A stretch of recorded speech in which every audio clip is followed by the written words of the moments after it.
Chapter 30, 168. Oh, okay. Master.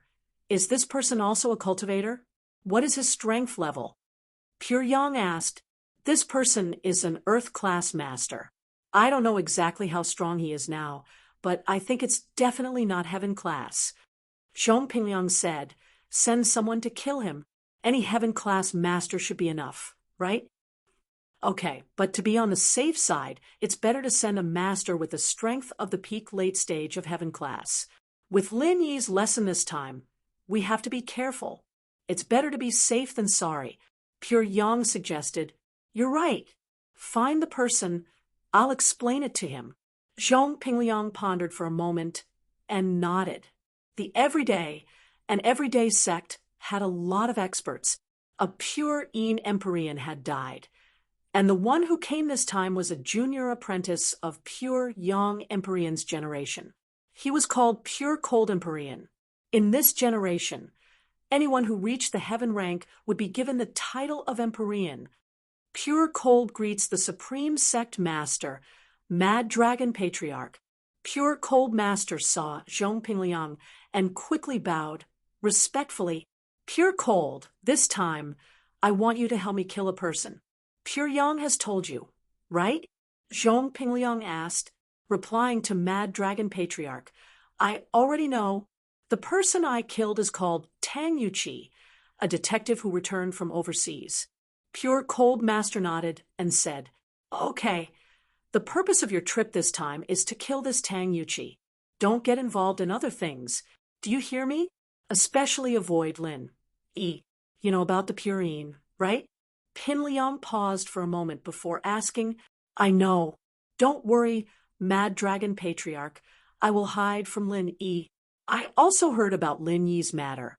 I'm not a match for this kind of person at all.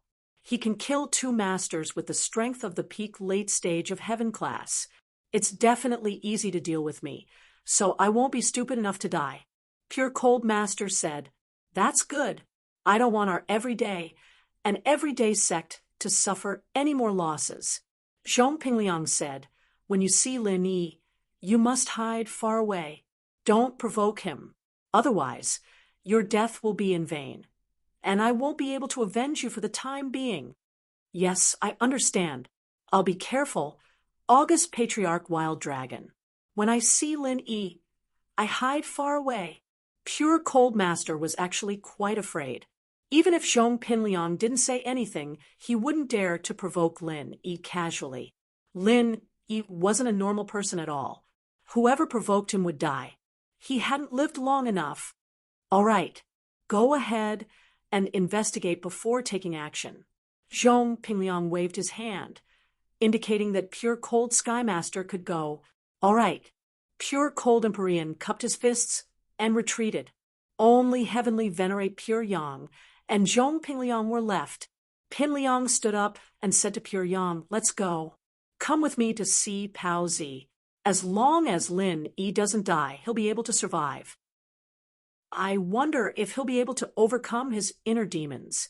Yeah, Nai Peo is the hope of our sect. Don't go on like this. Heavenly Venerate Pure Yang said worriedly. Then what should we do? Zhong Pingliang frowned. There's still a way to burn the boats. Heavenly Venerate Pure Yang thought about it and said, Master, this method has a certain degree of danger, but it can also succeed. Oh, what method? Tell me. Zhong Pingliang was instantly interested. As long as Zhang Naipeo could recover, taking a little risk was worth it. The way now is to provoke him again. Attack him with all your strength. If you attack him too much, you might be able to stimulate the desire for revenge in his body. This way, he can also walk out of his inner demons. Heavenly Venerate Pure Yang said, what about the consequences? Zhong Pingliang asked, if it doesn't succeed, then Naipeo will sink deeper and deeper. It might be even more difficult for him to walk out of this shadow of failure. He'll be in his inner demons for the rest of his life. Heavenly Venerate Pure Yang said, in that case, if it's not good, it'll at most be worse. But the current situation isn't much better than worse. There's no harm in trying. Zhong Pingliang thought about it for a moment and nodded. All right, let's go and try it now. As long as we exaggerate Lin Yi's capabilities and tell Naipeo about Pure Yin's death, it'll be enough. Heavenly Venerate Pure Yang said quickly after seeing that Zhong Pingliang had agreed. In fact, he wanted to give it a try as well. If it didn't work, he'd die trying. He was just afraid that Zhong Pingliang wouldn't agree to it. Now that Zhong Pingliang agreed, there was no problem. As they spoke, the two arrived at Naipeo's resting place. They opened the door and saw Naipeo sitting quietly on the bed with a dull look in his eyes. It seemed like Naipeo was still stuck in his own inner demons and hadn't come out. Pao, I'm here to see you. Zhong Pingliang sighed and said, I wanted to kill Lin Yi and avenge you. I didn't expect Lin Yi to be so strong. Even Pure Yin died in Lin Yi's hands. Lin Yi can actually kill 2 Sky-class late-phase peak masters at the same time. I really don't know what to do with him now. That's right, Naipeo. Lin Yi is very talented, and the arts he practices are very magical. He can fight enemies above his level. He's the #1 in every level. It was the same when he was at Mystic, Earth, and now Sky. Ordinary cultivators like us are not the best in a certain realm. Our only hope is you. You can be the best in a certain realm. Our hopes are all pinned on you. Only when you grow up can you get rid of Lin Yi. Otherwise, we are not his match. Pure Yang Heavenly Venerate said helplessly. No. Naipeo suddenly roared and stood up, holding his head. I can't accept this. I want to kill Lin Yi. I want to work hard for Liang Bro. With that, Naipeo looked like he was in pain as he spun around on the ground, screaming nonstop. Zhong Pingliang and Pure Yang looked at each other, both seeing relief in each other's eyes. Naipeo had walked out. As long as he regained his confidence, his desire for training, and his hatred for Lin Yi, everything would be fine. As expected, after a while, Naipeo's eyes became clear again, no longer cloudy and dim. Instead, they were filled with determination and determination. Liang Bro, Shifu, I will work hard. I will train hard and kill Lin Yi. For Master Pure Yin, for Liang Bro, I will kill Lin Yi, Naipeo said firmly. Chapter 3169. Don't worry, Liang Bro. I don't know what happened to me before, but it was like I was possessed. I know my weakness now. I was too careless before, and I couldn't kill Lin Yi straight away. Instead, I let him drag things out. Unlike Lin Yi, who always ambushes, attacks first, or tries to stall for time.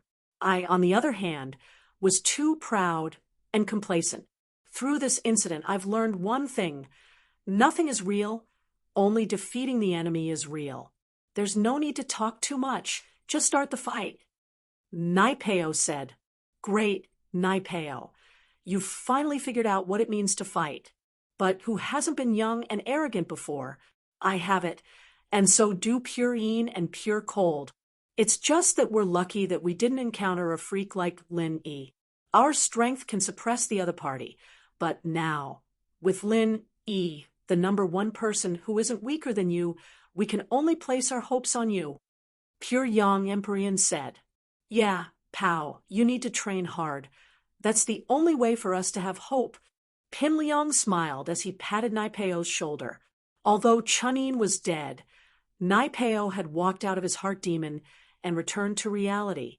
This was something worth celebrating. As for the Pure Yang Sky Master, he went to call Feng Tianhu. Chunyang, how is it? What did the elders say? Feng Tianhu finally received Chunyang's call as he waited anxiously. Feng Tianhu, the elders said that we shouldn't get involved in this for now. After all, Chunin has just fallen and we don't have enough people to deal with Lin Yi. We haven't figured out Lin Yi's situation yet, so we'll just be sending ourselves to our deaths if we act rashly. So, you should think of a way yourself. Chunyang said, Think of a way myself? Feng Tianhu sighed. In fact, he had guessed this would happen. After all, the everyday sect wasn't idiots. They'd just kill someone. Wasn't that just courting death? However, I can remind you that in the ancient times, there was a blood-cloth Yellow Spring sect. It was an assassin group. I think you should know about it. If you don't have any good people on hand, you can hire them to work for you. Pure Yang Heavenly Venerate said no more. All right, that is all I have to say. Blood-clothed Yellow Spring sect? Feng Tianhu's eyes suddenly lit up. Yes, why didn't he think of it before? If he asked the Blood Underworld sect to deal with Lin Yi, it would save him a lot of trouble. Thinking of this, Feng Tianhu said, I understand. Thank you for your advice. Heavenly Venerable Pure Yang. Good luck. Emperor Pure Yang hung up and didn't say anything else. He was afraid that this matter would bring trouble to himself and bring him trouble. After Feng Tianhu hung up the phone, he immediately found the contact number of the Blood-Cloth Underworld sect and dialed the phone number of the Blood-Cloth Underworld sect's manager, Grandmaster Yin Sun. At this moment, Grandmaster Yin Sun was calling Old Man Lin to report what happened here. He told Lin Dongfang about how Pure Yin Heavenly Venerate and Dongfang Yinqing teamed up to deal with Lin Yi.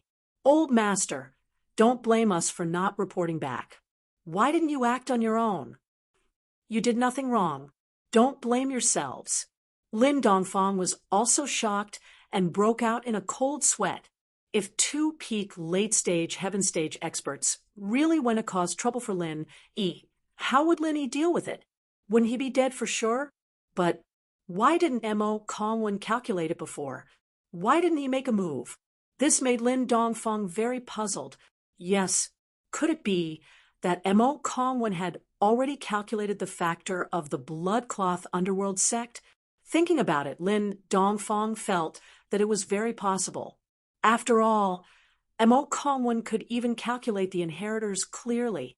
Now that it had come true, under some kind of coincidence with the right place and identity, Lin Yi could establish a relationship with all the inheritors.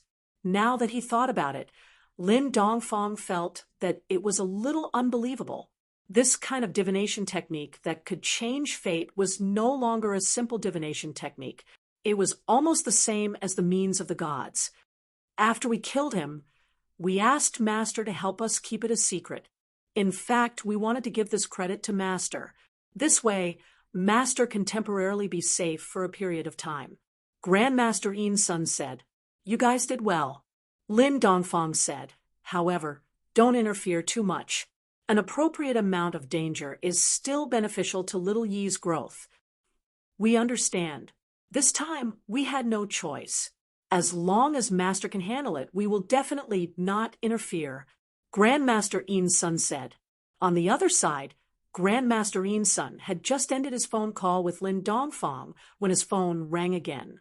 Those who had his phone number were people from the ancient level. If it was an assassination mission from other levels, they would contact other people in the sect. Hello, this is Grandmaster Yin Senior. Grandmaster Yin Sun picked up the phone. Grandmaster Yin Sun, I am Feng Tianhu from the ancient Feng family. I want to do business with your sect. After Feng Tianhu picked up the phone, he went straight to the point. Because the Feng family and the Blood-Cloth Underworld sect had no relationship, it was better to get straight to the point. Oh, who do you want to kill? The ancient Feng family.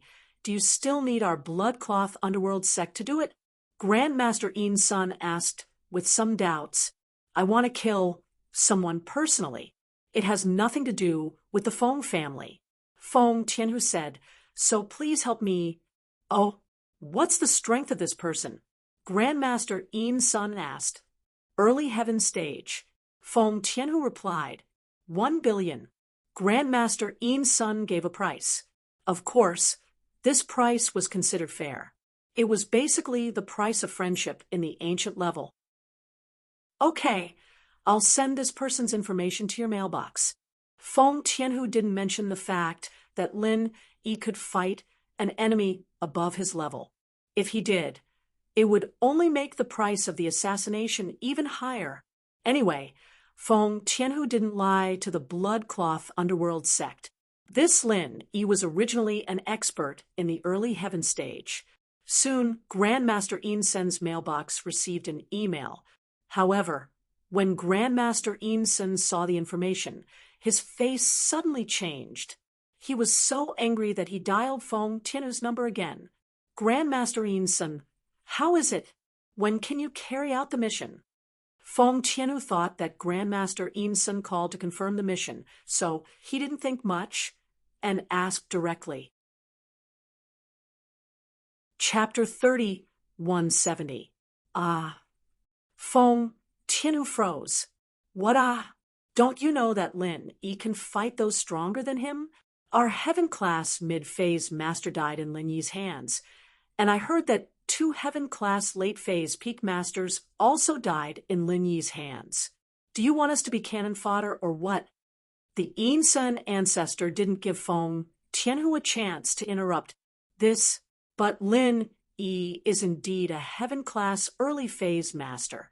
Feng Tianhu's forehead was covered in cold sweat.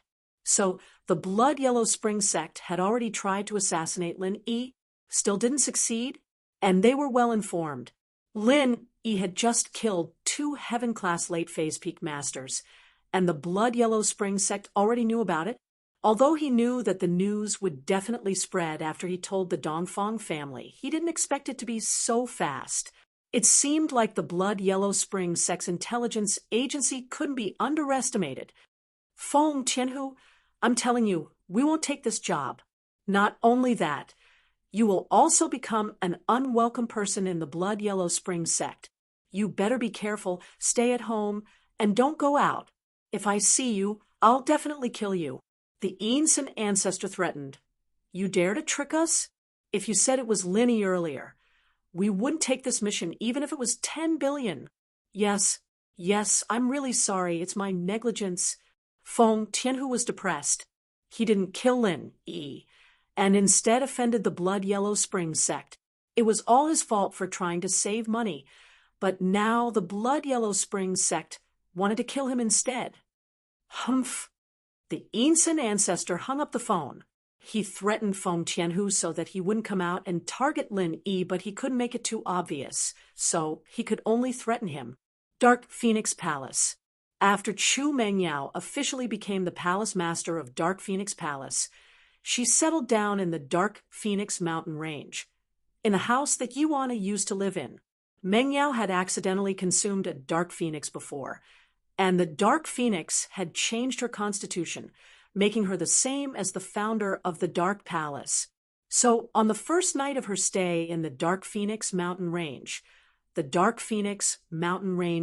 Mengyao successfully accepted the inheritance. That night, the Dark Phoenix mountain range shone with a golden light, illuminating the galaxy. All the disciples of the Dark Phoenix Palace felt this strange phenomenon. Under the leadership of the Grand Elder, they gathered at the training field of the Dark Phoenix mountain range to observe the strange phenomenon. He has accepted the inheritance. Elderly, Yao Yao's physique is really unparalleled. Unexpectedly on the first day, he accepted the inheritance. The senior elder was extremely emotional. At this moment, tears streamed down her face. Even though she was a snobbish and mean person, one had to admit that she had no selfish motives. She had dedicated her entire life to the sect. Of course, it couldn't be said that this was right. Elderly didn't agree with the Supreme Elder's character, but there was nothing he could do. Everyone had their own way of doing things. He couldn't ask the Supreme Elder to change it. Fortunately, Mengyao had accepted the inheritance, and her position in the Dark Phoenix Palace had risen. She was truly below one person and above 10,000 people. Moreover, this was just a saying. With the Miss' current position, the Grand Elder might not dare to refute her words. The two were in the Dark Phoenix Palace. It wouldn't be an exaggeration to say that they were on equal footing. Elder Li's position rose as well. He was Yi Wan'er's supporter, so naturally he was also Mengyao's supporter. The Grand Elder also used him again, and his position in the Dark Phoenix Palace was only below the Grand Elder and Meng Yao. Grand Elder, let's go get the mantra of the Dark Palace and let Yao Yao choose one to cultivate. Elderly reminded. After accepting the inheritance, she could officially start training, and the training speed would be very fast. All right, we'll go now. The Grand Elder nodded and went to the library with Elderly. In actuality, the Dark Phoenix Palace had two high-level arts of the gold element. One was called the Art of the Golden Rooster Cry, and the other was the Art of the Phoenix Silkworm. The Grand Elder and Yi Wan both practiced the Art of the Golden Rooster Cry, and the Art of the Phoenix Silkworm could only be trained by the inheritor. Yi Wan was training while waiting for the inheritance, so naturally she chose the Art of the Golden Rooster Cry. I wonder if Yao Yao can train the Art of the Phoenix Silkworm, Elderly said hesitantly as he looked at the two arts the Grand Elder took out. I hope so. The Grand Elder also hoped that Meng Yao could train in the Art of the Phoenix Silkworm. This art was stronger than the Art of the Golden Rooster Cry, although both could allow one to break through to Sky Class Late Phase Peak. The Art of the Phoenix Silkworm had more benefits. However, not everyone could train in this art. Up until now, only the founder of the Dark Phoenix body could train in this art. The others couldn't. Meng Yao, on the other hand, had the same physique as the Grandmaster, and the way she received it was the same. Naturally, the Grand Elder was looking forward to it, hoping that Meng Yao could train in the Silkworm Phoenix art as well. After choosing the arts, the two went up to the Dark Phoenix mountain range. At this moment, the golden light was starting to dim, and the sky was starting to turn white. Morning was almost here. When the golden light disappeared completely, the Grand Elder and Elderly looked at each other, knowing that the inheritance had ended, and so the two pushed the door open and entered Meng Yao's room. Meng Yao was sitting cross-legged on the cushion, resting, evidently still in the illusion of the inheritance. The two didn't rush her, and they didn't disturb her. They just stood there and waited. After another hour or so, Meng Yao slowly woke up. She opened her eyes and saw the Grand Elder and Elderly, but she didn't stand up to greet them. She was the palace master, and she didn't need to greet the Grand Elder. Grand Elder, Elderly, you're here? Meng Yao said, I've received the inheritance, and the feeling is the same as in my dream. It's the same as in the records of the Dark Palace. This feeling, it's so mysterious. Can I start cultivating now? That's right. The Grand Elder was pleasantly surprised. Elderly, and I came here this time to prepare the mantra for you. I have 2 mantra here. You can choose. With that, the Grand Elder passed the 2 manuals to Meng Yao. Chapter 30, 171. The name's a little weird, but they're all good stuff. The Grand Elder smiled. Elderly, and I suggest that you practice the art of the Silkworm Phoenix summoning. It's better than the Golden Rooster Cry. It's the best one we have, and it's the one that's most compatible with the inheritor. Oh, what did this mantra mean? What's the benefit? Meng Yao thought about it. The name of the art Lin Yi was practicing was pretty lame, so she picked up the art of the Silkworm Phoenix summoning and asked, This mantra is said to be a mantra created by the silkworm in ancient times. Our ancestor discovered that this mantra is very compatible with the Dark Phoenix physique of our Dark Night Palace, and after she cultivated it, she was indeed very powerful. But we don't have the Dark Phoenix body, so we weren't able to practice it. The Grand Elder explained. Silkworm? Who's that? Meng Yao blinked. Silkworm, the wife of Emperor Xianyuan in the ancient times. He had 4 concubines and 10 concubines, and Silkworm was his first wife. The Grand Elder explained. Ah, Silkworm is Xuanyuan's wife? The eldest miss blushed without warning. She was a little shy, but also a little sweet. This caused the Supreme Elder, and Elderly, to be a little dumbfounded.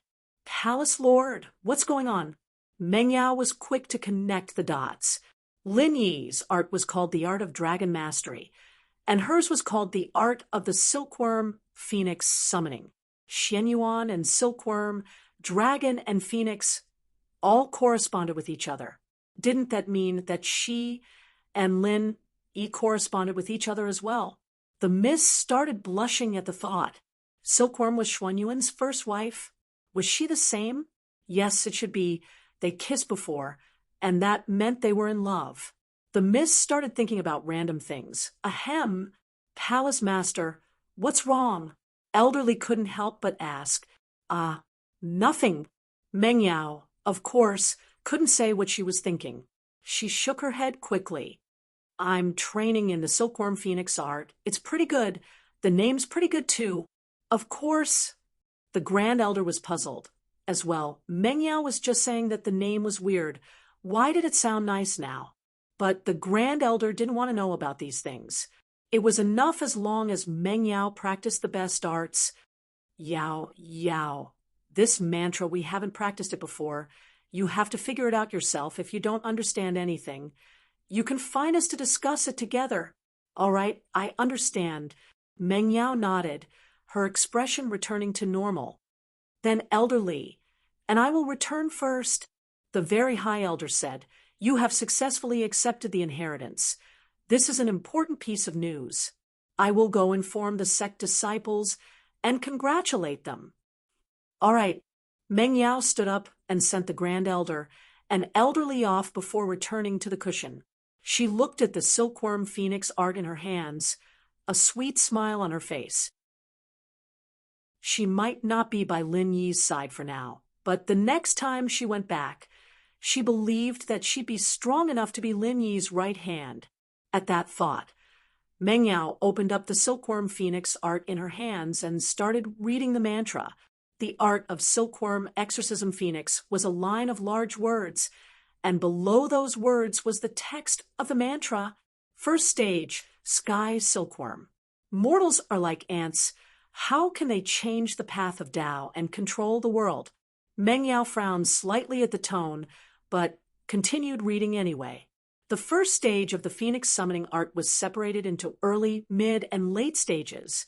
Of course, there weren't any clear boundaries, and there wasn't any level barrier either. She'd be able to reach the completion of the first stage as long as she kept accumulating and working hard. After the first stage, there was the second, the third. But Meng Yao didn't look at them. To her, mastering the first stage was the most important thing. Back in the common world, Meng Yao had always wanted to become a practitioner, and now that she had the chance, she didn't rest. She started training day and night. Training didn't take time, and in the blink of an eye, Meng Yao had spent more than half a month in the Dark Phoenix mountain range. Perhaps it was because of the abundance of energy in the mountain range, and the fact that she was an inheritor. Her training speed could be said to be 1,000 miles a day. The silkworm phoenix art wasn't easy to train, but the Miss Willpower was amazing. She didn't need to sleep to train every day, and it was similar to Lin Yi's willpower when he first started on the path of cultivation. It was this godlike speed of training and her hard-working attitude that made the Grand Elder value Meng Yao more and more. She saw Meng Yao as the hope of the sect's resurgence. In such a short period of time, Meng Yao had already gone from a normal person to the peak of the late phase of the golden class. There was no level barrier for inheritors who successfully received the inheritance, so not only was Meng Yao's training fast, but she also had no bottlenecks. As long as she broke through with the mantra, it would be very easy for her to become a sky class. But the Dark Phoenix mantra of the Dark Palace wasn't that easy to train. Meng Yao may be a golden class late phase peak now, but the mantra was still stuck at the first stage, and she hadn't broken through to the second stage. As a result, Meng Yao's training speed slowed down as well. The first stage of the mantra couldn't absorb the energy from the heaven and earth anymore, and it wasn't enough for her to break through to the early phase of the mystic class. So, Meng Yao chose to take a break for now. Ever since Meng Yao stepped onto the path of cultivation, she could be considered to have full control over the Dark Palace. The Grand Elder didn't interfere with Meng Yao's matters anymore, and Meng Yao could communicate with the outside world as she wished. The first thing Meng Yao wanted to do after finishing her training was to call home.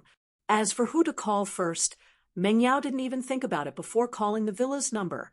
In fact, Meng Yao had wanted to call Pengzhan and ask her mother how Yuana was doing, but she couldn't help but dial the villa's number when she picked up the phone.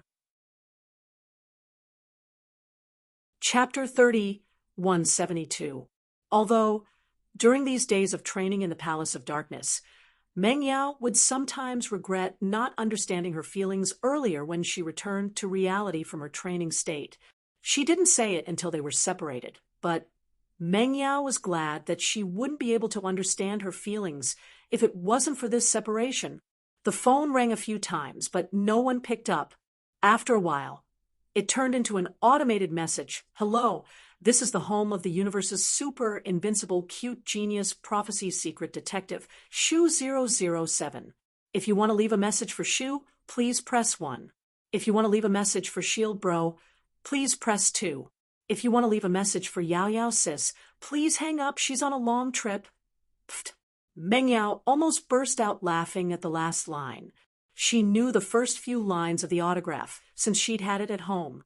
The second line was obviously Yushu's doing. But Meng Yao was puzzled. Where did the people in the villa go?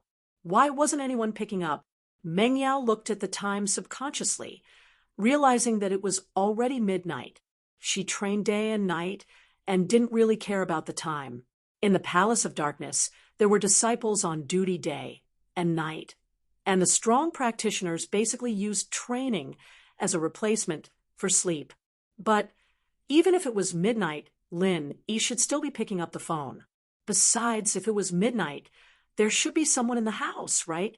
Meng Yao dialed Lin Yi's number curiously, wanting to ask him where he was. On Lin Yi's side, he had Qintian and Sanweng take care of Pure Yin and Dongfang Yinxing's bodies. Not long after he returned to the villa, his phone rang. Seeing the familiar caller ID, Lin Yi's heart skipped a beat. This was the missed calling? Yao Yao? Lin Yi picked up, a little surprised, and, "It's me, Lin Yi. Are you all right?" Meng Yao's voice was calm, just like how she always sounded when she called Lin Yi. There was a natural warmth in her voice. "I'm fine. How about you?" Lin Yi didn't tell Meng Yao about the 2 Sky-class late phase peak masters. He didn't want Meng Yao to worry. Since it was over, it didn't matter anymore. "I'm fine too. My position in the Palace of Darkness is even higher than Xiao Xiao's in the Ice Palace. The Grand Elder doesn't really care about me now, so I'm quite free." Meng Yao was a little proud of herself. It seemed that she wasn't the most useless one. At the very least, she was pretty good among all of Lin Yi's women. That's good. Lin Yi nodded. This was what he was most worried about. He'd be relieved if Meng Yao was fine in the Palace of Darkness. "You've already started training? How's the progress?" "It's pretty good. The mental cultivation method I cultivate is called the art of silkworm driving phoenix. It has a strange reputation, just like your mental cultivation method. Both are weird." Meng Yao didn't mention the connection between the two, but she believed that with Lin Yi's intelligence, he'd be able to figure it out easily. The miss knew how to hint now. Art of silkworm driving phoenix. Lin Yi paused. She knew who the silkworm was. She was the wife of Xianyuan Emperor, and the name of Meng Yao's mental cultivation method was very similar to his own. Lin Yi didn't believe that Meng Yao didn't notice it, and he felt that the miss was hinting at something as well. He smiled. "Yeah, it's pretty much the same as mine. Maybe it's the same type of mental cultivation method. Who knows, we might even be able to train together." Die. The miss blushed a little. Although she confessed her feelings to Lin Yi, it was just a confession after all. The two of them didn't get together after that. Although there were some flirtatious moments in their lives, they weren't in a relationship. The miss was still very shy at this moment. She wasn't used to Lin Yi's teasing. "I'm just joking. I'm a golden class late phase peak now. It's about the same as when you first came to Songshan." "Oh, that's fast." Lin Yi was a little surprised. "Not bad," the miss said proudly. Right Where's Shu? Why didn't you guys pick up the phone? Oh, we were doing something in the yard, not in the villa, Lin Yi said vaguely. You? With Shu? In the yard in the middle of the night? Minyao's tone was a little weird. Lin Yi, don't tell me we're having sex with Shu in the wild? Ugh. Lin Yi paused. He didn't know if he should laugh or cry. However, he couldn't blame Meng Yao for thinking too much. Lin Yi's tone was indeed a little mysterious. It made people suspicious. Lin Yi smiled. Are you jealous, Yao Yao? Jealous? Wouldn't you have died if you wanted to be jealous? What did Xiao Xiao, Xinyan, and Jing Jing say? Meng Yao said impatiently, besides, it's not a big deal if it's Shu. She always wants to be a small wife. I'm used to it. Man, it's just two guess. Let's go check it out. Lin Yi smiled bitterly. Shu and I, if we wanted to do something, it would have happened a long time ago. There's no need to wait for you to leave. It's not like you don't know what kind of person Shu is.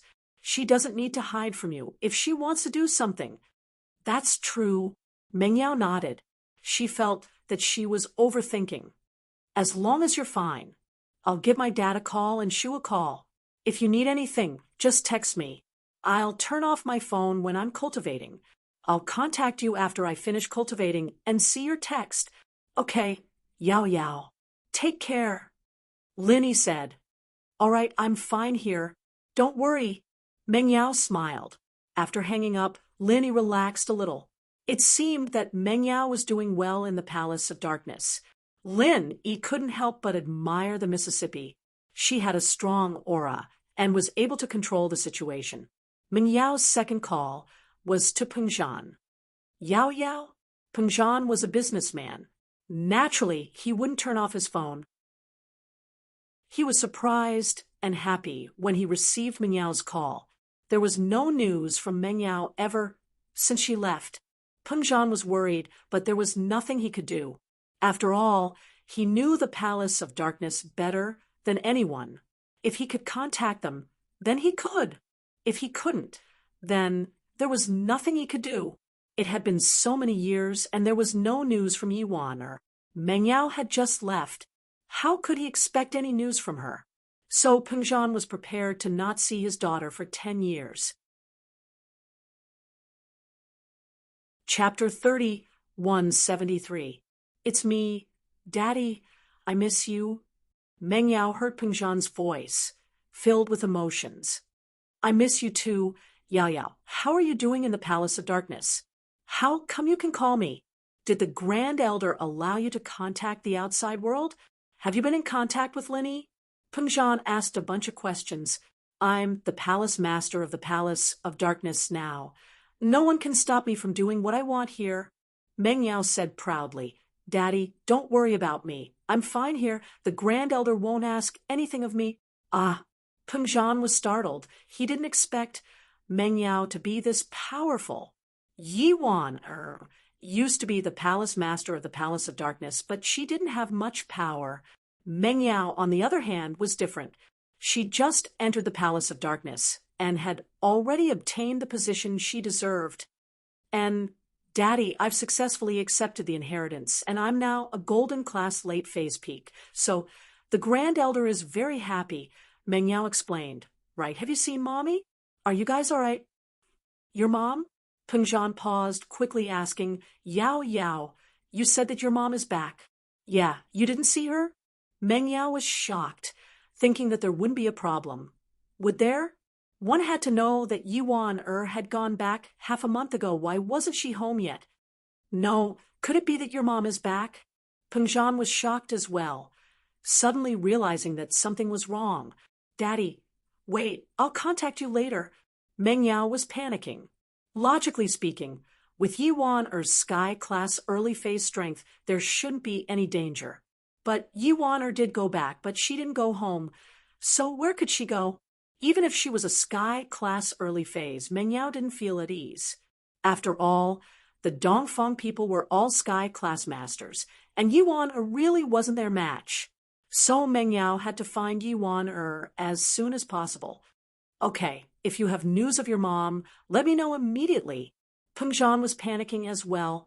Meng Yao hung up. He immediately went to look for the Grand Elder. Now, Meng Yao had a lot of authority in the Palace of Darkness. She could go in and out of any place she wanted, something Yi Wan never had before. Even the Grand Elder's residence. Meng Yao could also enter without notifying anyone, and this was also the reason why the Grand Elder could come and ask Meng Yao whenever she had any problems during her training.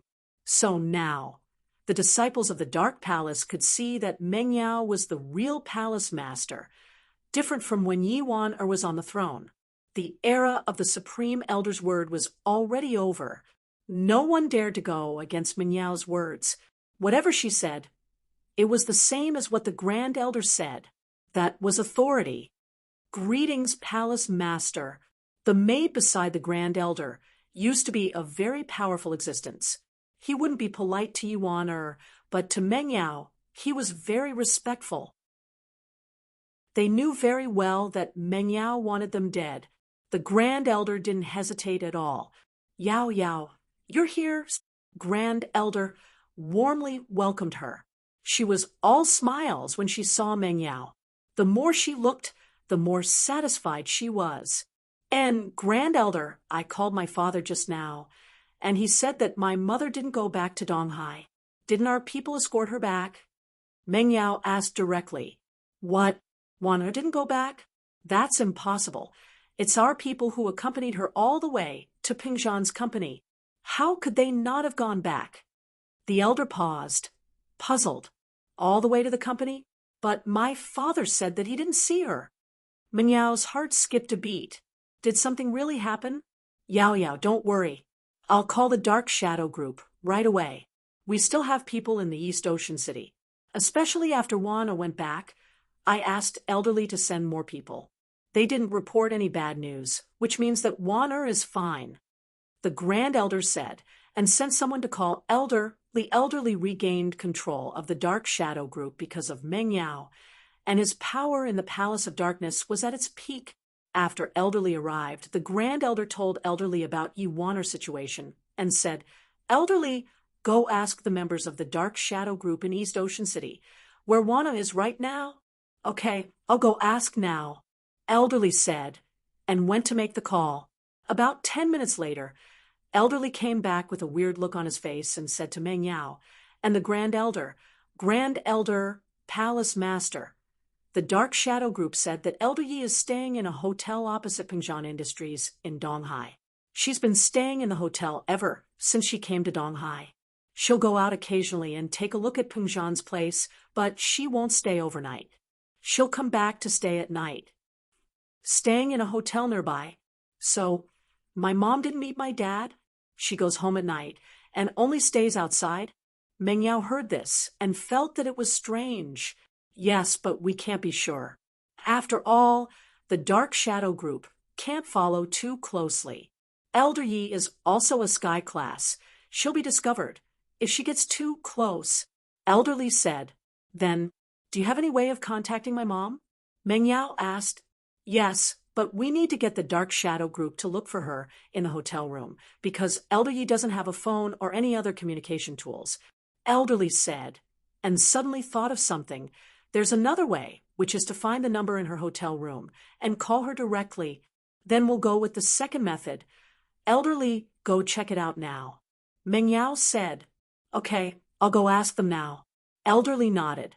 After a while, Elderly came back and passed a piece of paper with a phone number to Yi Wan and said, Palace Master, this is the number in Elder Ye's room. Meng Yao let out a sigh of relief and nodded. She took the phone number and walked out of the room to call her mother Yi Wan. The Grand Elder and Elderly didn't follow her out, obviously not wanting to eavesdrop on Meng Yao. Chapter 3174. Mom. Meng Yao's heart ached when she heard the voice. She couldn't understand why her mother would hide in the hotel and not meet her father. Yao Yao? Wanner paused, not expecting Meng Yao to call her in her hotel room. But after a while, she understood that the Dark Palace's Dark Shadow Group must be paying attention to her. So it wasn't surprising that Meng Yao could get her number. You got my number from the Dark Shadow group. Yes. Elderly just gave it to me, Meng Yao said. Yao Yao, Mom is very happy. It seems like you really have a foothold in the Dark Palace, and you've obtained the power of the Palace Master. Wan sighed. She had been in the Dark Palace for so many years. How would she dare to call home? But Meng Yao dared, and not only that, Elderly also regained his power. All of this was probably brought by Yao Yao. Couldn't understand her daughter. Although the two looked similar, her daughter was much stronger than her. Yes, Mom, let's not talk about this first. Why don't you meet Dad? He misses you a lot. Meng Yao quickly asked. Yao Yao fell silent. She returned to Donghai, but she didn't go see Pengzhan immediately because she was excited and worried. It had been so many years and she hadn't seen Pengzhan. How could she not be excited? However, her daughter had sacrificed herself for her return, and Pengzhan had lost his daughter in exchange for his wife. As a result, Yuan didn't dare face Pengzhan. After all these years, she hadn't fulfilled her duty as a wife, and Pengzhan hadn't found anyone else, not even a lover. This made Wan feel very guilty. She felt that she owed Pengzhan and didn't know how to face him. So she hid in the hotel and watched Pengzhan secretly, not daring to meet him. Mom, what's wrong? Is there something you can't say? Meng Yao was confused. I don't know how to face your dad. It's been so many years and I can't be by his side. I can't even call him. I suddenly appeared and came back, and I don't dare to go see him. Wan smiled bitterly and told Meng Yao her worries. Wan's words made Meng Yao not know whether to laugh or cry.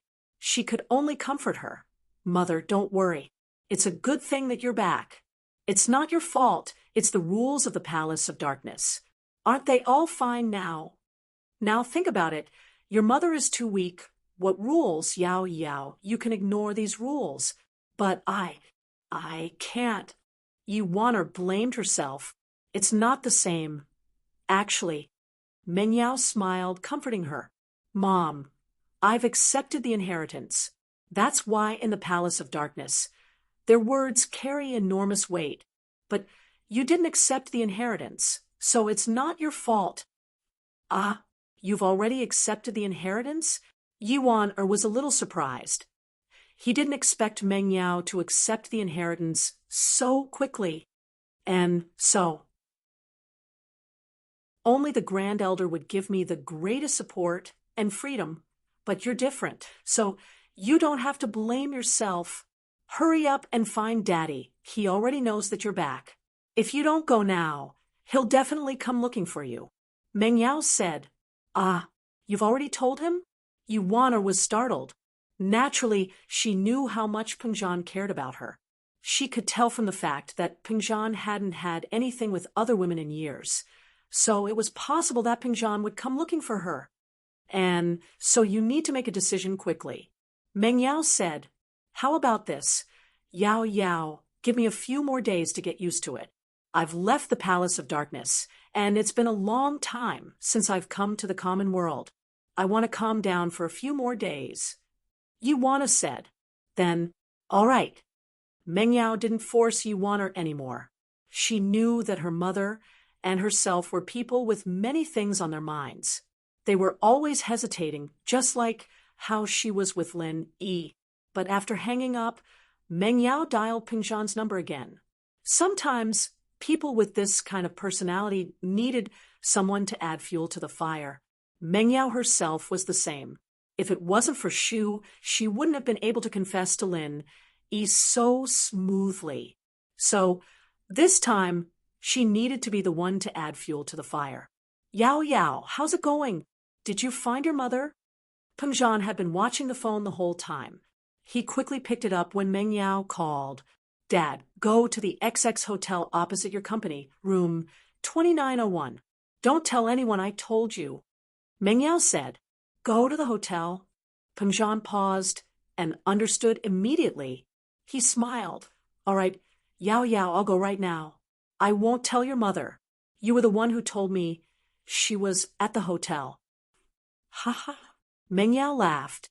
Actually, Yi Waner could guess it even if Peng Zhan didn't tell her. After hanging up, Meng Yao let out a sigh of relief. Now that she was done, she needed to go back and call Shu. This call would probably last the whole night. This was one of the reasons why she called Shu in the end. Peng Zhan quickly washed up and changed into a suit. He stood in front of the mirror and fixed his hair. In the past, Peng Zhan cared a lot about his image. He would fix his hair properly when he went a business, but he had never been as serious as he was today. Peng Zhan fixed his hair again and again.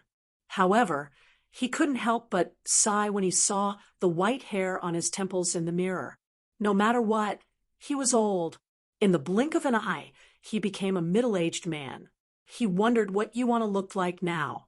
Although, in his impression, Yuana still looked like Meng Yao, Peng Zhan knew that Yuana must be old now.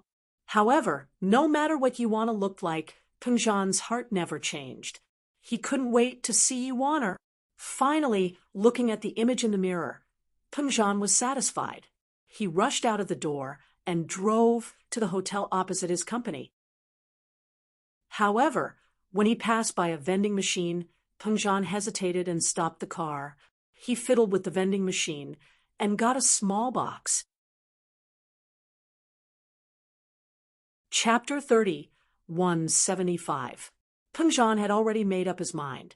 He was prepared to let Faubert or Sun Jingyi take care of the business, and then take Yi Waner on a trip to Las Vegas to reminisce about his youth. Although Mr. Yang had disappeared for a long time, Peng Zhan couldn't forget those times. He parked the car in front of the hotel, and because his car was very high class, the security didn't question him. Peng Zhan took the elevator to the 29th floor and came to room 2901. He was so excited that his breathing quickened. He reached out his hand, wanting to knock on the door, but couldn't bring himself to do so. Wan Er was a heaven-class early phase master. She could feel it immediately when someone approached the door. She thought it was a waiter, but after waiting for a long time, no one knocked on the door. The person at the door still hadn't left. Wan Er suspected that the person at the door was from the Dark Palace, so she didn't think much. She walked to the door and suddenly opened it. She wanted to see who was secretly following her. If it was the old Yi Waner, she wouldn't have done this. Although she was the palace master in name, the people under her didn't listen to her at all. They wouldn't care if she was being followed, but it was different now.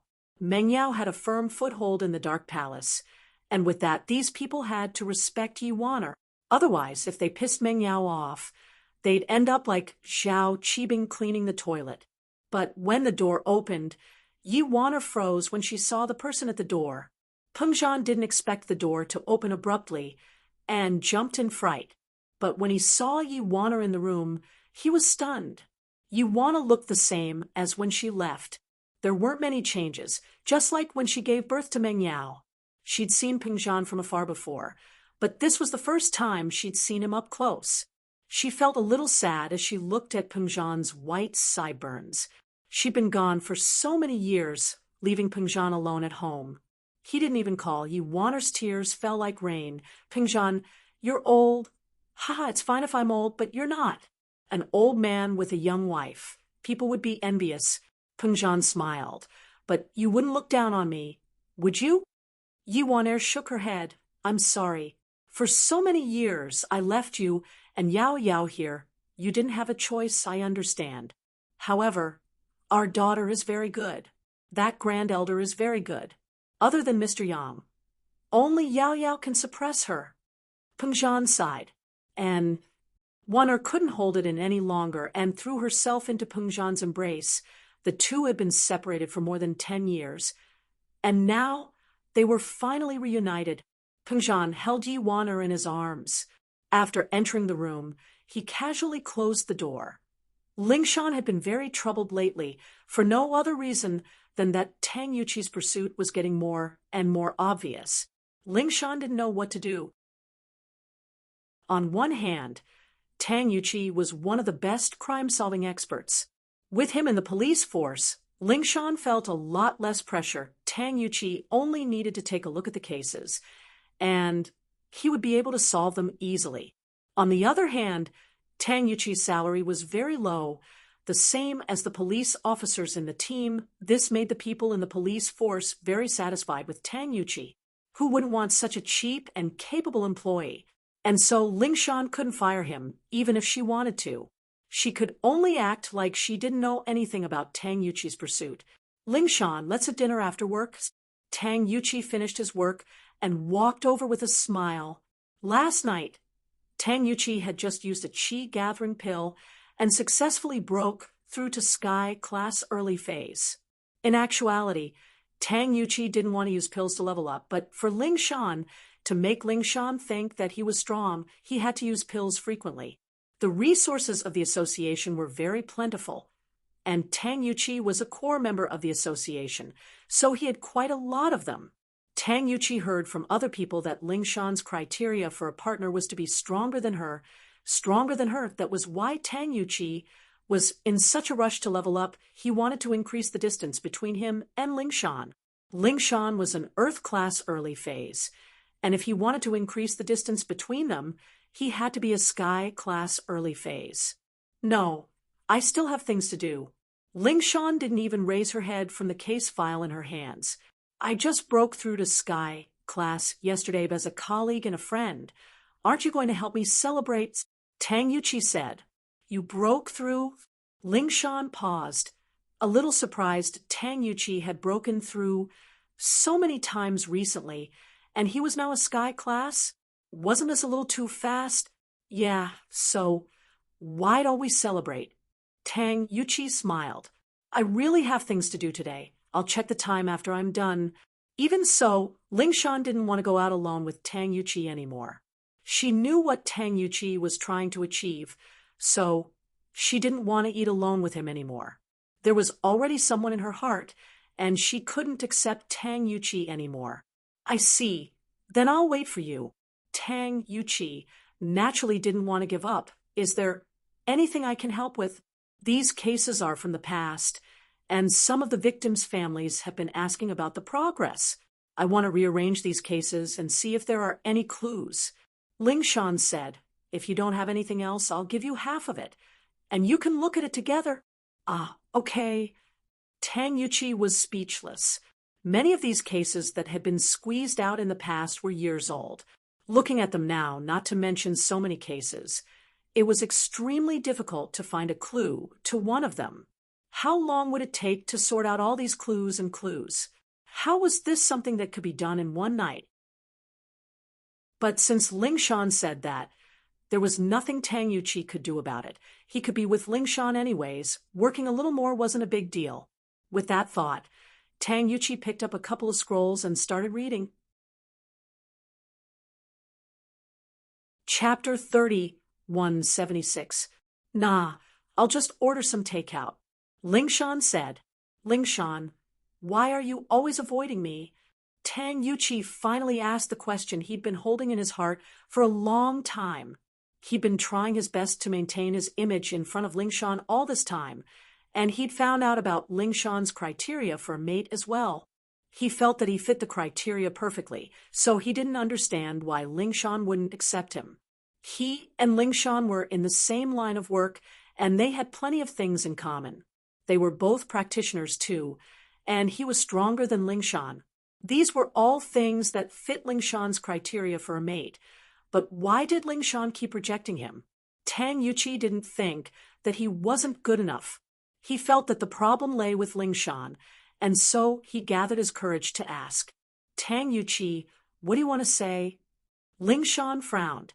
She'd always known that Tang Yuqi liked her, but this was the first time she'd talked about this so openly and honestly. Ling Shan, I want to know, why do you keep rejecting me? Don't you understand what I'm thinking? I like you, Tang Yuqi said loudly. I'm staying here because of you. I feel like we're in the same line of work and we're both practitioners. I've also heard that your criteria for a mate is that the man has to be stronger than you. I'm satisfied with all that. I don't understand. Why don't you respond to my advances? Tang Yuqi, I believe you've noticed that I've been avoiding this question ever since I found out about your feelings. You should know what I mean. Lingshan said. I didn't say it out loud because we're colleagues, hoping that you'd back off, but I didn't think that you'd do something like this. I didn't think that you'd get stronger and stronger. But since you've said it out loud today, I'll tell you that it's impossible between us. Why? There has to be a reason, right? Lingshan, there has to be a reason for rejecting me. I feel like we're a good match. There's nothing wrong with it. Tang Yuqi said, unwilling to give up. If I had to give you a reason, it would be that I already have someone I like. Lingshan looked at Tang Yuqi. She said firmly, I like him. Is that reason enough? But I've never seen him before. Are you lying to me, Lingshan? Tang Yuqi didn't really believe her. If there really is such a person, then why would he do that? I've been in the police force for quite some time now. It's impossible that I haven't seen them before, right?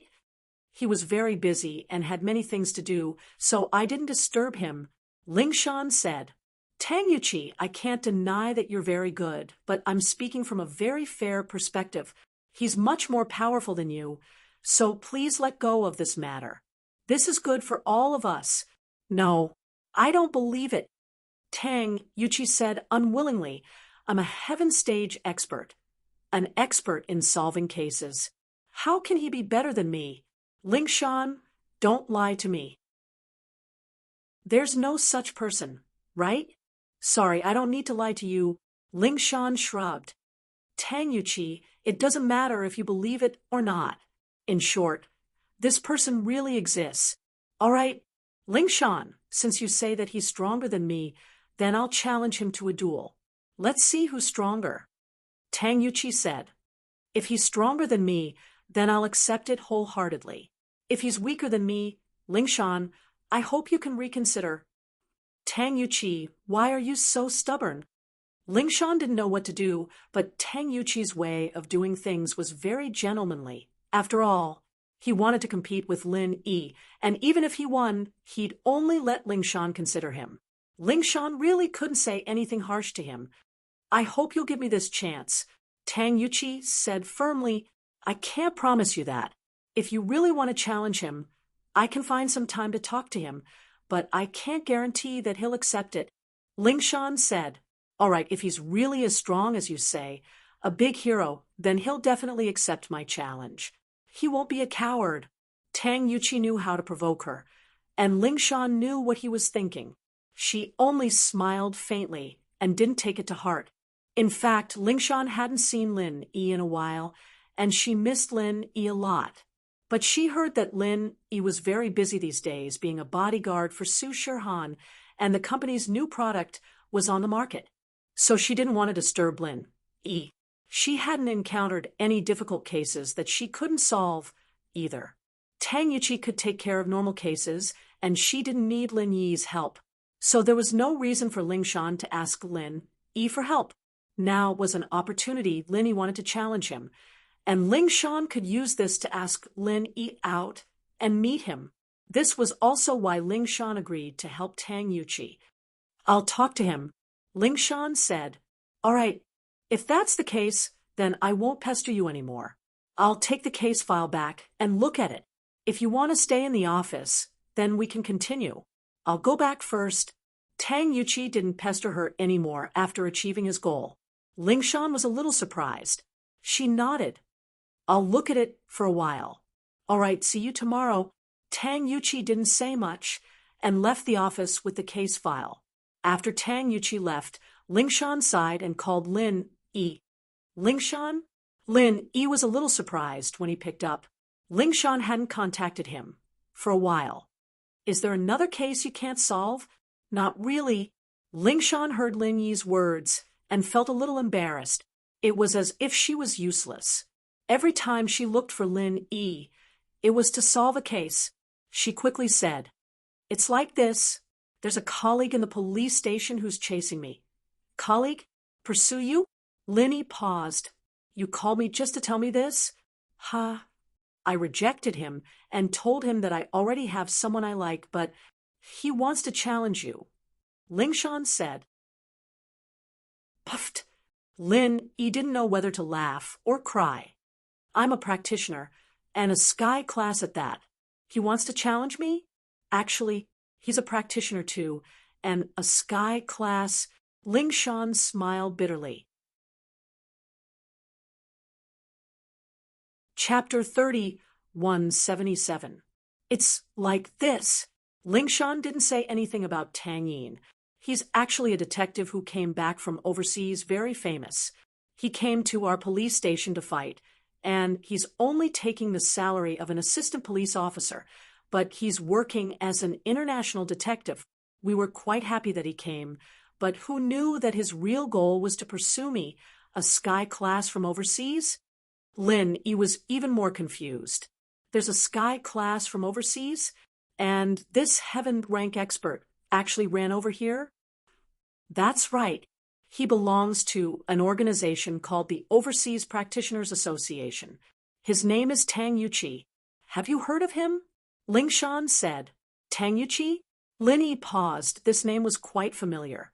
It took him a bit of time to remember who this person was. Back then, when he went to the movies with Meng Yao and the others, Pin Liang was there as well. He met someone called Tang Yuqi, an overseas detective. Lin Yi's impression of this person wasn't bad. Could this person be a villain? Yes, but this person isn't too bad. He's pursuing me, but he doesn't cross the line. He doesn't have any bad intentions. Ling Shan said, you just need to teach him a lesson and let him back off. Ha! Why would I teach him a lesson? Lin Yi asked. Ah. Ling Shan paused, annoyed. Then I'll say yes. What I mean is, you don't have to teach him a lesson. Lin Yi smiled. You're a bad person, Ling Shan said angrily. The dummy girl doesn't want to dual cultivate with you anymore. Ha ha. Lin Yi smiled. If Su Shirhan goes out one day, ask him out. She's got a lot of enemies after all. Things have calmed down for now, but I can't guarantee that no one will ambush her again. I can't leave her behind. All right, don't be the bodyguard, and become your boyfriend, Ling Shan said enviously, just like Meng Yao.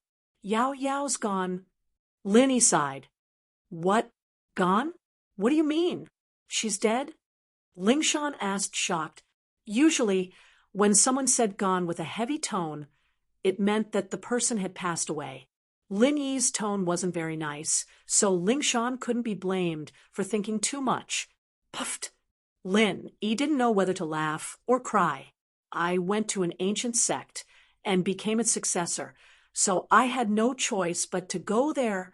I'll tell you about it when I have the time. She is also an inheritor? Ling Shan was even more surprised. All right, let me know when you're free. Then when you go out, just give me a call. Okay. Lin Yi nodded. The next morning, Ling Shan told Tang Yuqi about the news. Otherwise, Tang Yuqi wouldn't be able to handle it. Tang Yuqi would still come and bother her. Why not give him a promise?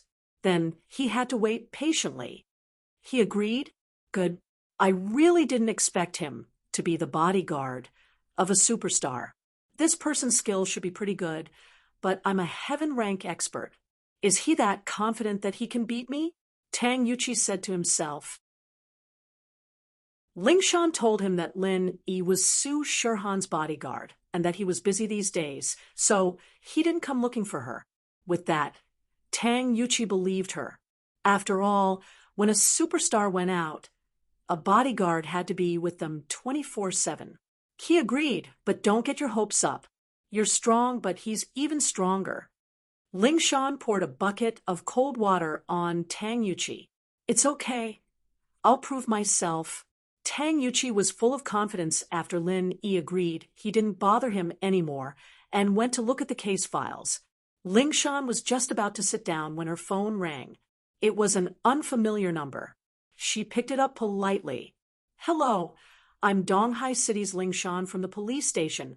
Her phone might be called by the victim's family or other kind citizens with clues, so Ling Shan wouldn't miss a single call. Officer Song, hello. I'm Tang Yun's mother, Wang Yujia. Meng Yao gave me your number and told me to contact you directly. Mrs. Tang's voice came from the other side. Chapter 30, 178. And so the two packed up and drove to the house of Six Tace. There was a jeep parked in front of the house of Six Tace. It was a car Mrs. Tang had asked Shuigu to buy for her. Mrs. Tang had actually bought one for Lin Yi, and she thought it was a pretty good one. Shuigu was rich, so she wouldn't offend Mrs. Tang over such a small matter. So she bought it. Lingshan, right? Mrs. Tang had seen Lingshan before and had some impression of her. She saw a pretty girl walking over with a young man who looked similar to Tang Juqing. That must be Tang Yuqi. Tang Juqing followed Mrs. Tang out of the car as well. Lingshan didn't say anything, but Tang Yuqi, who was beside her, was extremely excited. He ran over quickly when he saw Juqing because he could see his father's face. This was his second uncle, no doubt about it. It gave Juqing an innate sense of closeness. Second uncle, Tang Yuqi called out subconsciously. You're Yuqi, right? Juqing was filled with emotions. My brother, your father, is he doing well? Second uncle, my father is healthy, but he's getting old, and he's starting to reminisce about his hometown and you. He's just waiting for me to come back to look for him. I didn't think that with Lingshan's help, we really did find him. Tang Yuqi said. Second uncle, what are you guys doing now? I heard from Lingshan that it's a secret. Well, let's talk inside. Juqing looked at Mrs. Tang, not knowing how to answer. Yeah, second uncle, second aunt. Look at me. I forget that we're at the entrance of a restaurant. I forgot that we are at the entrance of the restaurant. Please. Tang Yuqi made a gesture of invitation and embarrassment. The House of Six Tastes was one of the most popular restaurants in Donghai. It was a big place, but it didn't have private rooms. Only guests with VIP cards could reserve seats. Normal people couldn't reserve seats and had to wait. Fortunately, Lingshan was from House Song, a big family in the common world. It wasn't hard to get a membership card. The group entered the House of Six Tastes, but the disciple who was driving didn't follow. He knew his place and didn't dare act presumptuously in front of Annie Wang, who in the Snow Valley didn't know that Annie Wang was the boss. After ordering, Tang Juqing and Tang Yuqi started chatting again. Although the two of them had never met before, Tang Yuqi knew a lot about his father's childhood because of his father's request. Now that he was talking about it with Tang Juqing couldn't help but feel emotional. Lingshan and Wang Yujia, on the other hand, didn't interrupt, allowing the two to talk about family matters. After that, Tang Yuqi talked a lot about his father and him overseas. The relationship between the two families became closer in an instant. At this time, the dishes were served, and everyone chatted while eating. The atmosphere was very harmonious. The matter of Lin Yi instantly killing two peak late-stage heaven-ranked powerhouses spread in the ancient era, and the forces opposing Lin Yi all felt insecure.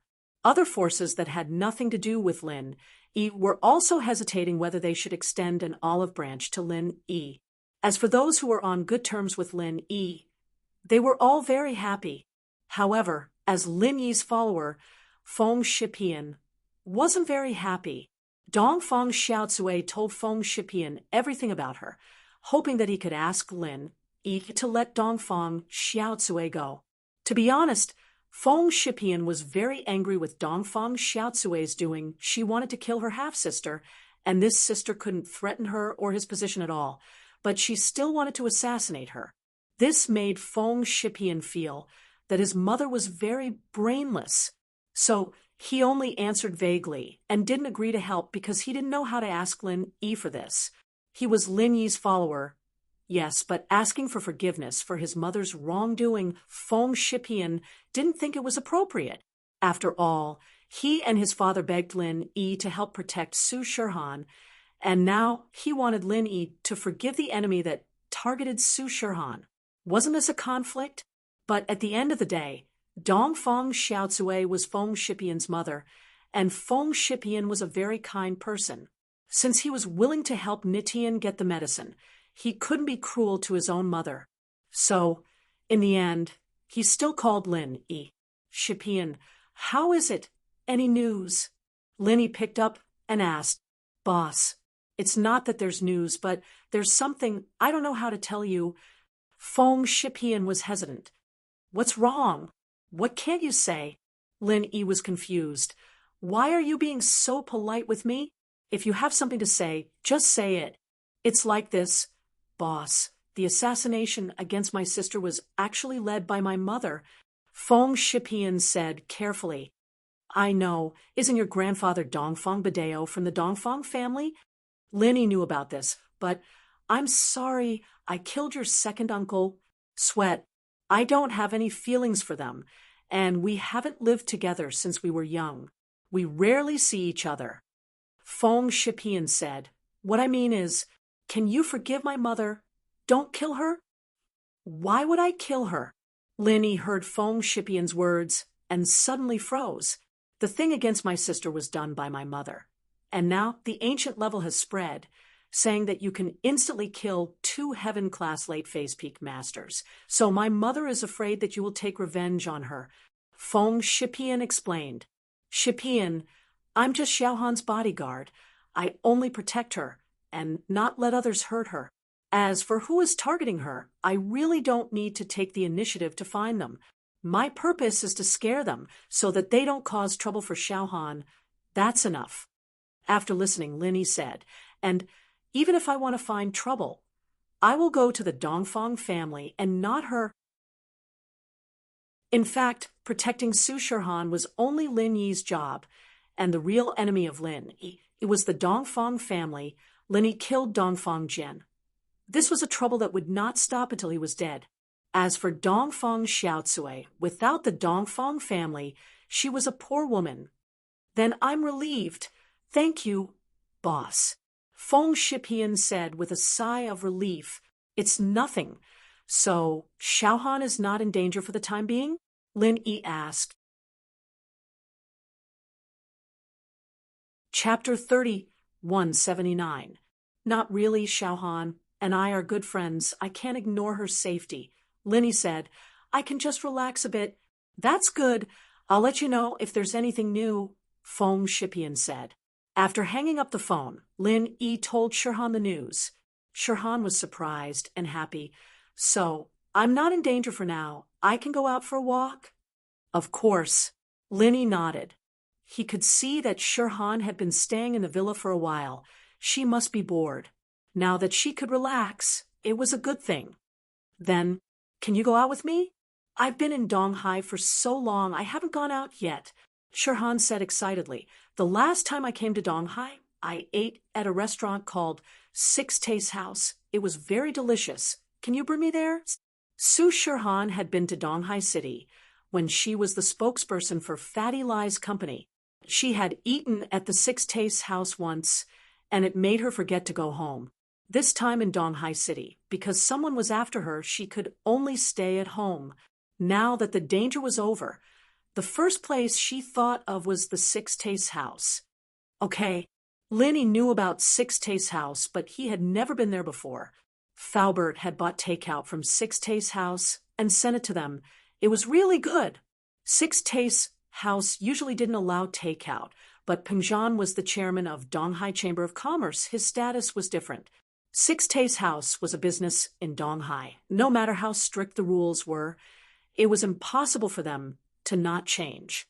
However, Lin Yi heard that people had to line up to get a table, and they couldn't book a table in advance. It was almost noon, so he went there now. He had to line up, so Linny had no choice but to call Han Xiaopa and ask him to book a table. After the collapse of the Hidden House Xiao, the Hidden House Han became the biggest family in Donghai, so House Han was very powerful in Donghai. Booking a table in Six Taste House was a piece of cake. It didn't take long for Han Xiaopa to call back, giving him the number of the table. In the Six Taste House, there were 2 tables for VIPs in case of emergencies. These 2 tables could not be used no matter how many people there were. Instead, it was specially provided for VIPs. Of course, the number of VIP cards issued by the residents of Six Tastes was limited. 2 tables were enough. It was rare for the restaurant to be fully occupied, but today it gave the boss of the residence of 6 Tastes a headache. Early in the morning, 2 VIP tables were booked. If another table of distinguished guests came, there would really be no seats left. Although this kind of situation was rare, the boss of the residence of 6 Tastes had to be prepared for a rainy day. He still reserved an ordinary seat nearby. Even if no one made an appointment, the reputation of the residence of 6 Tastes couldn't be lost. Lin Yi brought Su Shirhan, Chung Yi, and Yushu to the house of 6 Tastes. Perhaps Yushu knew her fate. Therefore, he was not as enthusiastic about going to school as before. He would go to school when he had nothing to do. If he had something to do, he wouldn't go. Lin Yi parked the car in front of the residence of 6 Tastes and walked straight into the restaurant. However, at the entrance, he was stopped by the waiter. "Sir, please go to the ATM over there to get a number." "Thank you. I have a reservation." "The person who made the reservation is Han Xiaopa." Lin Yi said, It's Mr. Han who made the reservation. Please come in." The waiter had obviously been informed by the boss before. After hearing Lin Yi said that it was Han Xiaopa who made the reservation, he immediately warmly welcomed Lin Yi in. Lin Yi brought Su Shirhan, Chung Yi, and Yushu to the VIP table number 2 under the waiter's guidance.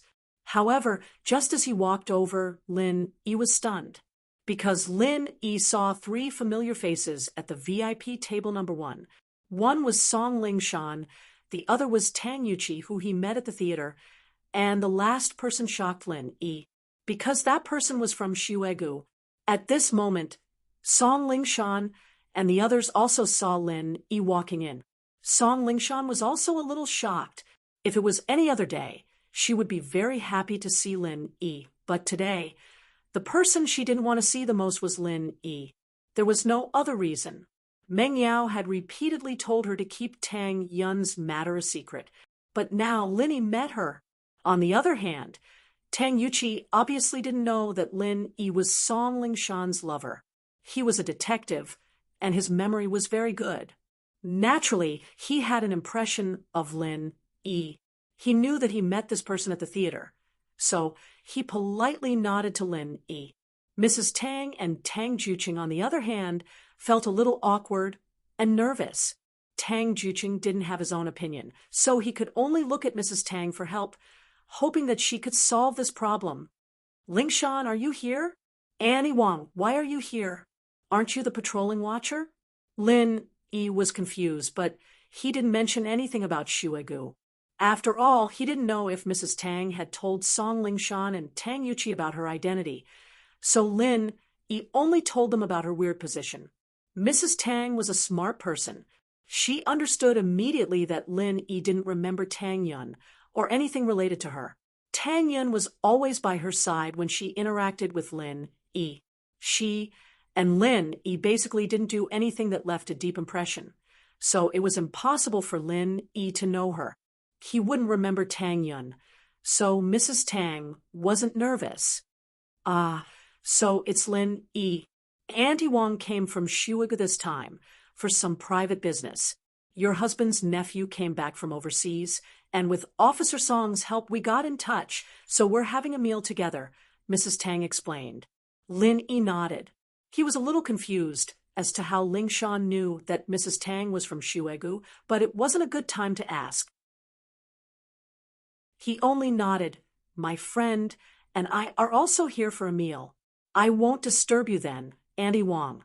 Thank you for taking care of me in Shuegu. Today's meal is on me." "It's fine. Annie can reimburse you." Mrs. Tang waved her hand. "You've already invited your Annie. Annie has this bit of power in Shuegu." To Mrs. Tang, she would be an idiot if she didn't take advantage of the situation. Shuegu was trying its best to please her, so naturally she wouldn't hold back. Chapter 30, 180. Yushu knew Mrs. Chun and gave her a look, but she didn't go over to greet her. "Lingshan, second aunt, you guys seem to know that guy." Tang Yuqi was a little confused about Lin Yi's identity. He's the guy I told you about. Ling Shan said, "Didn't you notice? The girl with the sunglasses and pink coat beside him is Su Shirhan." "Oh, right, you just came back from overseas, so it's normal that you don't know her." "Su Shirhan? I've heard of him. He's very famous." Tang Yuqi frowned. "He's your boyfriend?" She was a little embarrassed to admit that she had a relationship with Lin Yi in front of Mrs. Tang. Mrs. Tang's face was a little weird as well. Although Lin Yi didn't remember Tang Yun anymore, Tang Yun still liked Lin Yi, and so Mrs. Tang paid extra attention to the people around Lin Yi. Mrs. Tang suddenly understood why Ling Shan had been so polite to her. It seemed that Ling Shan had been treating her like a junior. After all, "I'm not really his boyfriend. I just like him, but I haven't confessed yet. He actually has a girlfriend, but she left, so I'm just a mistress," Ling Shan said. Ling Shan's words made Mrs. Tang happy. It seemed like Ling Shan knew her place well enough. Mrs. Tang wasn't afraid of Lin Yi finding a mistress. A mistress, a mistress, a mistress, or a mistress. After all, Tang Yun allowed it. What she was afraid of was women who didn't know their place and wanted to replace him. Mrs. Tang was very satisfied with Ling Shan's performance and started to like her, but she couldn't help her nephew, Tang Yuqi. "What? You're just a mistress?" Tang Yuqi was furious. "Is this guy that good? I can't take it anymore. I want to challenge him right now. Ling Shan, I'll show you that there are people better than him out there." Tang Yuqi couldn't be blamed for being so agitated. He heard that Ling Shan was willing to be a mistress, so how good did this Lin Yi have to be?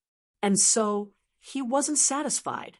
He even ignored second uncle and second aunt beside him. He only wanted to see who was better than Lin Yi. "You have to finish eating first, right?" Ling Shan didn't stop him. She knew that if she didn't let Tang Yuqi challenge Lin Yi, he wouldn't give up. He'd only give up if he lost wholeheartedly. Therefore, it was a good idea to challenge Lin Yi as soon as possible. However, he was currently having dinner with Mrs. Tang's family. How could he challenge it midway? "I'm sorry, Uncle, Ani, I forgot my manners," Tang Yuqi said, feeling a little embarrassed. He just remembered that he was meeting relatives. Why did he have to challenge people in the middle of a meal? "It doesn't matter. Although I just met you, I want to say that some things are a matter of fate. There's no point in forcing it," Mrs. Tang said to Tang Yuqi. Tang Yuqi was slightly taken aback. He looked at Ling Shan, and his heart ached. He swore in his heart that he'd prove that he was stronger than Lin Yi. This topic ended here. Tang Yuqi did not continue. Instead, he changed the topic and asked, "Second uncle, Uncle, Ani, I heard you guys say that you're from Shuigu now. This Shuigu is?" "Yuqi, I heard from Ling Shan that you're a practitioner, right? You belong to the Overseas Practitioners Association, so you must have heard of the ancient sects, right?" Mrs. Tang asked. "That's right. I've heard that there are some ancient sects here. Could Shuigu be one of them?" Tang Yuqi wasn't stupid. He didn't know much about the ancient sects here, but from what Mrs. Tang said, it had to be Shuigu. "Yes, I'm your second uncle's daughter, and I'm an elder of Shuigu. I'm like a housekeeper there, and I usually accompany your cousin with Uncle Tang," Mrs. Tang introduced. "I see. Doesn't that mean that you guys can't leave Shuigu as you please?" Tang Yuqi was a little disappointed. If that was the case, then even if his father came back, he wouldn't be able to see Juqing's family all the time. He'd still have to live alone, and he didn't know anyone here. What was the point of that? But Tang Yuqi knew that these big sects had very strict rules, and it wasn't something that could be changed by one person. This meeting was probably going to be hard to come by. "We can leave." Mrs. Tang saw through Tang Yuqi's worry and smiled. "But we just want to accompany your cousin. She's a girl after all, and she has no one to rely on. But the best way is for Big Brother to come back and live in Shuigu as well. That way, you can come visit us when you miss us, and you can still work on your own business." That's fine. Tang Yuchi was surprised and happy. Even when he was abroad, he didn't see his father often. After all, he was a famous detective, and he was commissioned to go to crime scenes all over the country. He didn't spend much time at home. This was also the reason why his father didn't want to find his younger brother. An old man without a companion was really lonely. Tang Yuchi also knew that he often didn't return home for a month or two, so he actively came here to help him find his family. But Shiwegu is a big sect, and there are so many rules. Can my father live there? Of course you can. Don't underestimate your cousin. She's the only elder in the sect other than the Grand Elder. She's on equal footing with the Valley Master of Shiwegu, and your second dan status in Shiwegu is also very high. Most people have to listen to her, so don't worry. After Big Brother goes there, it won't be a problem at all, and we'll have a companion. Mrs. Tang explained. That's good. I'll ask my father to come back and go with you. This way, the old man won't be lonely anymore, and I'll visit you when I'm free. There's nothing to worry about, Tang Yuchi quickly said. All right, you can contact Big Brother. We'll wait for him here, Mrs. Tang said. Tang Yuchi didn't think that things would go so smoothly. He finally felt relieved. On Lin Yi's side, Su Shirhan and Chung Yi didn't ask about Mrs. Tang's situation. Su Shirhan received Shu's eye signal and knew that things were complicated, so she didn't ask much and focused on the food in front of her. Chapter 30, 181. The meal was very enjoyable, but after the meal, Tang Yuchi did not leave. He had been waiting for Lin Yi at the door, and Mrs. Tang and Tang Juching did not leave either. They were actually a little worried that Lin Yi and Tang Yuchi's fight would hurt the harmony between them. After all, there were some things that Mrs. Tang could not say directly. She could not tell Tang Yuchi about Lin Yi's identity, let alone Lin Yi. Therefore, she could only think of a way to smooth things over when they fought, so that her nephew and son-in-law would not hurt the harmony between them. However, Mrs. Tang was relieved that Tang Yuchi and Lin Yi were not the kind of people who could not afford to lose. Tang Yuchi wanted to challenge, but it could be seen that he was a very upright person. If he lost, he would probably not continue to pester them. Lin Yi, I've heard a lot about you. I want to challenge you. I don't know if you will give me this opportunity. At the door of the Home of Six Tastes, Tang Yuchi said directly to Lin Yi, Okay, there's no time like the present. Let's do it today. Lin Yi nodded. Let's find a place with no one around. How are we going to compete? You just make the rules. We're all cultivators. Whoever gets knocked down can either get up or admit defeat. However, fists and feet have no eyes. Even if we don't want to take each other's lives, it's inevitable that we'll get injured. However, I have the minor revitalization pill and the great revitalization pill here, so you don't have to worry. Hearing Tang Yuchi's words, Lin Yi was a little surprised. He actually provided pills to his opponent. This Tang Yuchi seemed to be a really honest person.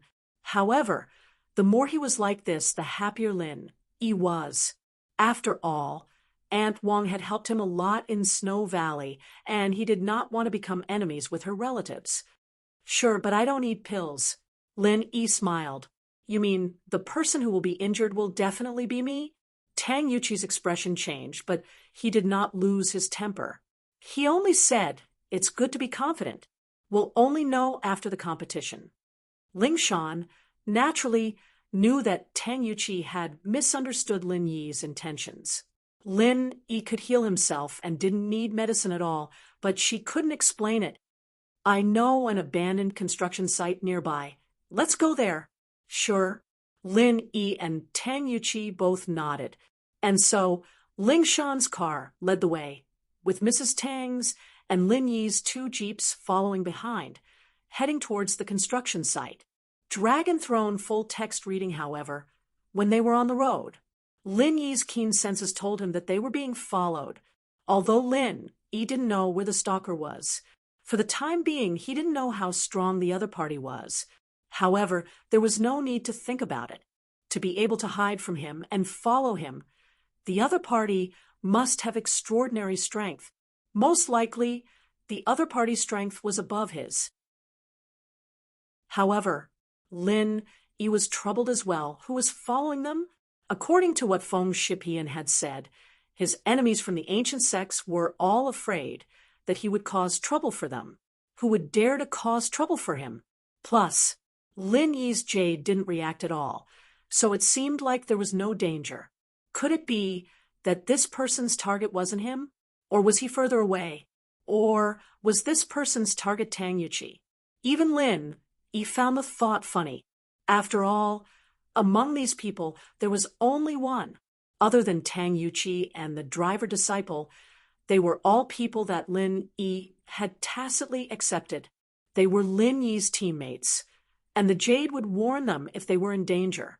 Evidently, there wasn't, so it could only be Tang Yuqi and that disciple. But what kind of enemies would these two have?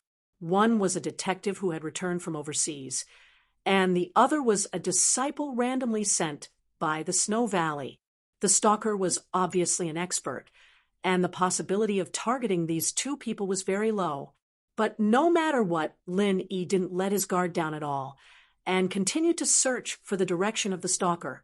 Along the way to the abandoned, unfinished building site, Lin Yi didn't find anyone following them. This made Lin Yi even more fearful, but on the surface, he still pretended to be very calm. He couldn't be flustered. Now that the ancient level had spread, he was a ruthless person who could kill two experts at the peak of the late stage of Heaven Stage in seconds. At least at the level that he could come into contact with, there were no Heavenly Tao experts, and experts at the peak of the late stage of Heaven Stage in great perfection were the kings of cultivators. But for Lin Yi, this level of strength should not be too difficult to kill. In that case, even if he was followed, Lin Yi couldn't be nervous. Otherwise, it would expose his own weakness. Of course, Lin Yi didn't get out of the car immediately because he felt that the danger was getting stronger and stronger. It seemed that this person was waiting for an opportunity to make a move after they stopped the car. Lin Yi was observing. He had to control the danger within a controllable range. On Tang Yuqi's side, he got out of the car first, but just as he got out, a black shadow flew towards him.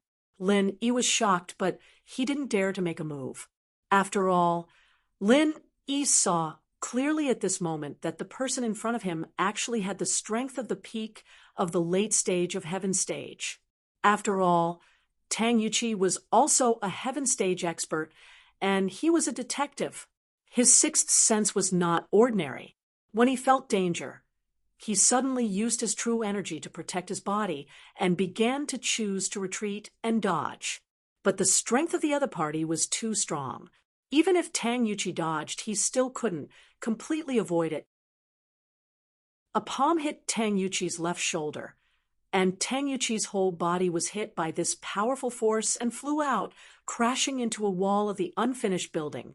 The huge impact made Tang Yuqi's body like a cannonball, directly smashing a big hole in the wall, and his whole body also fell into the unfinished building.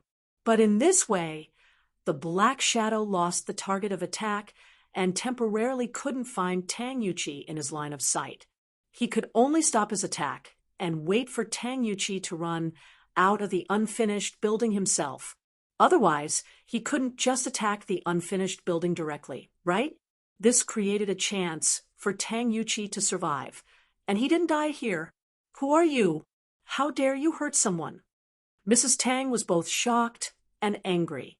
Tang Yuqi was her husband's long-lost nephew, and now that he had been injured in front of her, she could not just sit by and do nothing. I am the inspector of the Snowy Valley, and also the great elder's mother. What are your intentions in injuring my nephew for no reason? Chapter 30, 182.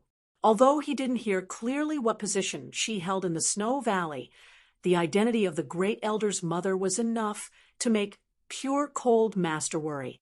He was from the everyday sect, but the Snow Valley wasn't weak either. Tang Yuqi once disrespected the mad dragon patriarch of our everyday and everyday sect. I was ordered to kill him. Even if you're from the Snow Valley, don't meddle in other people's business. This is an order issued by our patriarch. If you insist on interfering, then you'll be fighting to the death with our everyday and everyday sect. Pure Cold Celestial had come with a mission, so she naturally wouldn't back down easily. What? You are from the everyday and everyday sect? Mrs. Tang furrowed her brows. She had been in the ancient world for a long time now, and naturally knew what the everyday after sun sect represented. Although she could do whatever she wanted in Snow Valley, she didn't have much confidence in the everyday after sun sect. Although the Snow Valley was powerful, it was still a far cry from the everyday and everyday sect. So Mrs. Tang didn't know if she should interfere or not. Regardless, Tang Yuqi was Tang Juqing's nephew. How could he watch him get killed? But if she interfered, it would be equivalent to inviting a strong enemy for the Snow Valley. Mrs. Tang wasn't afraid of causing trouble for the Snow Valley, but she was afraid that this trouble would affect Tang Yun. So Mrs. Tang was in a dilemma. When Linny heard that the person who came was from the everyday and everyday sect, he hesitated slightly and got out of the car. Although it was a bit risky, Lin Yi could see Mrs. Tang's dilemma. When he was in Snowy Valley, Mrs. Tang had helped him a lot. At this time, it was time for him to repay her. Although Tang Yuqi could be said to be Lin Yi's love rival, he was still a good person. He was also Mrs. Tang's nephew. Lin Yi had to take care of him. Opening the door and getting out of the car, Lin Yi glanced at the black figure and revealed his early heaven stage strength. He said indifferently to the black figure, Tang Yuqi was about to spar with me. You injured him. What's going on? Where did you come from? Pure Cold Heavenly Venerate was slightly taken aback. Seeing that Lin Yi was an early heaven rank expert, he didn't take it to heart. However, Mother Tang had said that she was from the Snow Valley. In Pure Cold Celestial's opinion, an expert like Lin Yi should also be from the Snow Valley, although he felt that he could kill Lin Yi. But his purpose in descending the mountain was to kill Tang Yuqi, not to start a feud with the Snow Valley, so he did not attack Lin Yi. He only snorted coldly and said, What? Do you have a problem with that? I tell you, mind your own business. The matters of the everyday and everyday sect are not something you can interfere with. Seeing that Pure Cold Heavenly Venerate was very arrogant, Lin Yi was immediately amused. He smiled and said, The everyday and tomorrow sect, right? I really do have a problem with you guys. And it's not just 1 or 2 days. Oh, brat, say it like that. Do you want to cause trouble? Pure Cold Heavenly Venerate looked at Lin Yi coldly. He didn't want to cause trouble, but it didn't mean that he could tolerate it. His gaze and tone of voice towards Lin Yi were a little unfriendly. That's right. Lin Yi nodded indifferently. Your everyday and tomorrow sect is good. Previously, you sent Zhang Naipeo to go against me. I admit it, who asked me to have a grudge with his boss, Zhong Pingliang.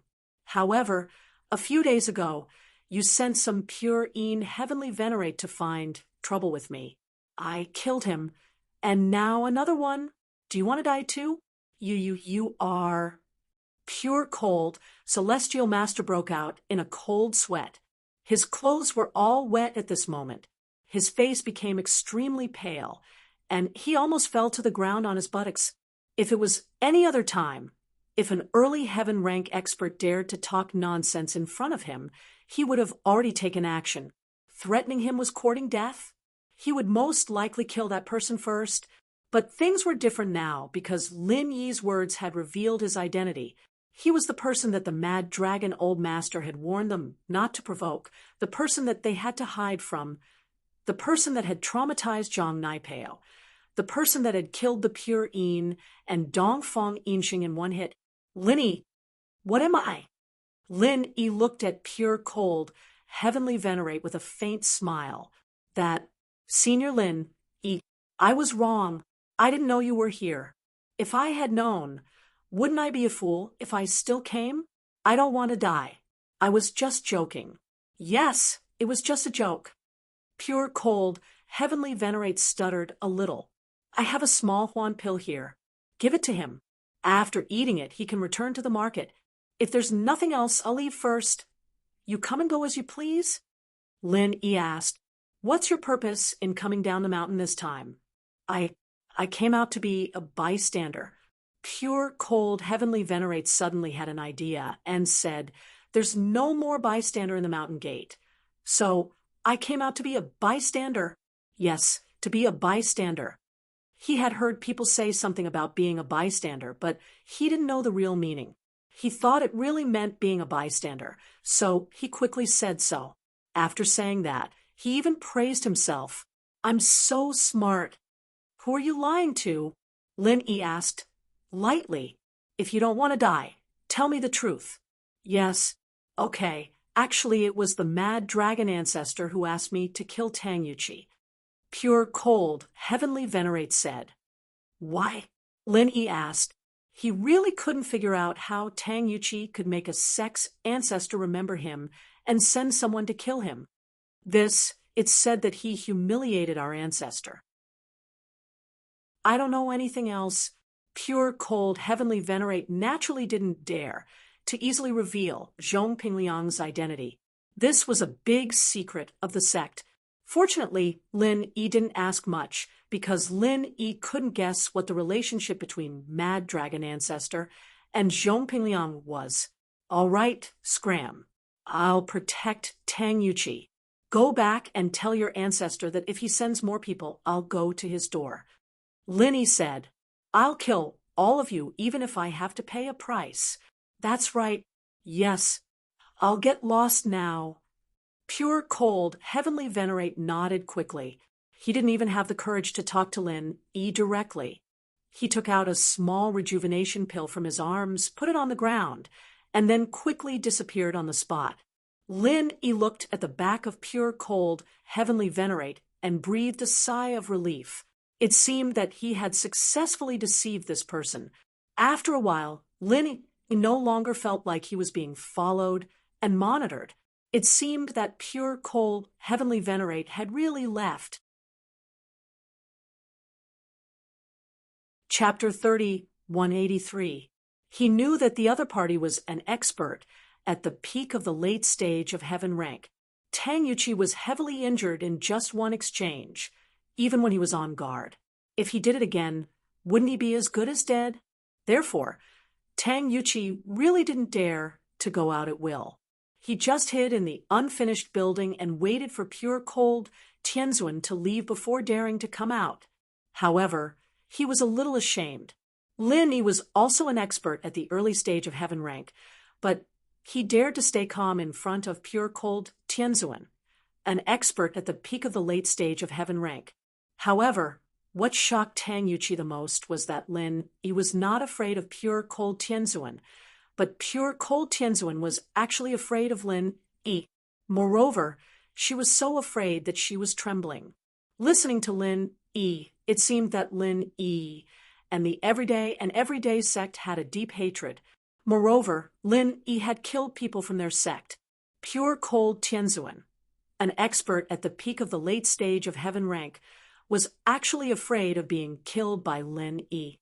Wasn't Lin Yi's strength already heaven-defying? However, Lin Yi was indeed only an expert at the early stage of heaven rank, which made Tang Yuqi very puzzled.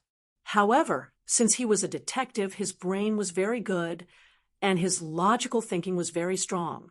From the short conversation between pure cold Tianzun and Lin Yi, he could judge that Lin Yi's strength was definitely not limited to what he saw at present. Eat this small rejuvenation pill. When you recover, we will compete again. Lin Yi pointed to the small rejuvenation pill left by pure cold Tianzun on the ground and said, Thank you. Although half of Tang Yuqi's shoulder was broken, he could still walk.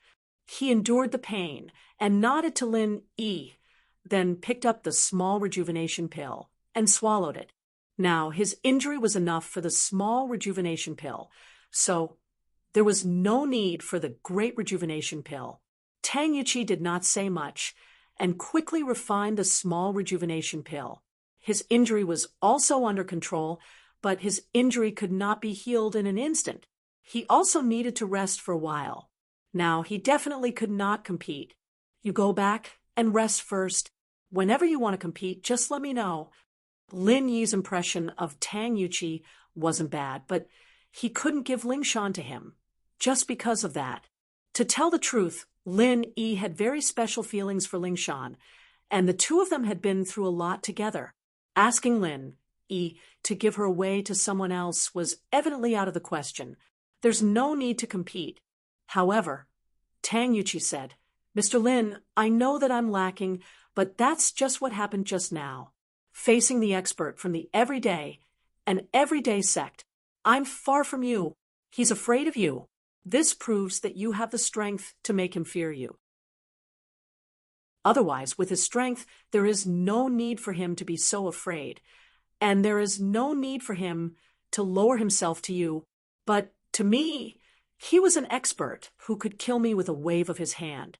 That's why I'm inferior to you. Ha! Lin Yi smiled. From the looks of it, Tang Yuqi wasn't a stubborn person. He was a very logical person, and after knowing the gap between them, he wouldn't continue.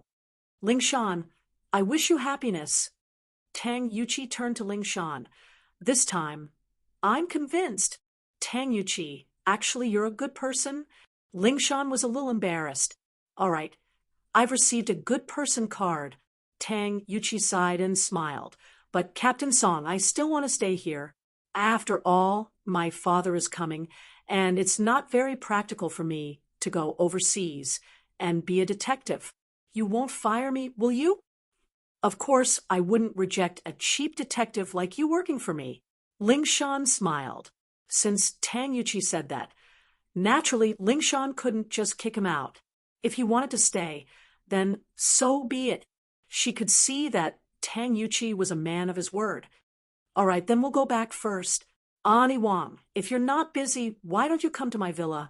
Lingshan knows the place. Lin Yi invited. After all, Ani Wang had helped Lin Yi a lot back in Snowy Valley, and Lin Yi had always been very grateful to her. But now Lin Yi knew that Ani Wang and Tang Yuqi had just met. She'd definitely discussed things with Tang Yuqi first, and there was no way she'd leave Tang Yuqi at her house. I won't be going. I'll be going back to Snowy Valley after I'm done here. Actually, Mrs. Tang wasn't in a hurry. She just didn't want to interact with Lin Yi too much. She didn't want Lin Yi to remember things from the past.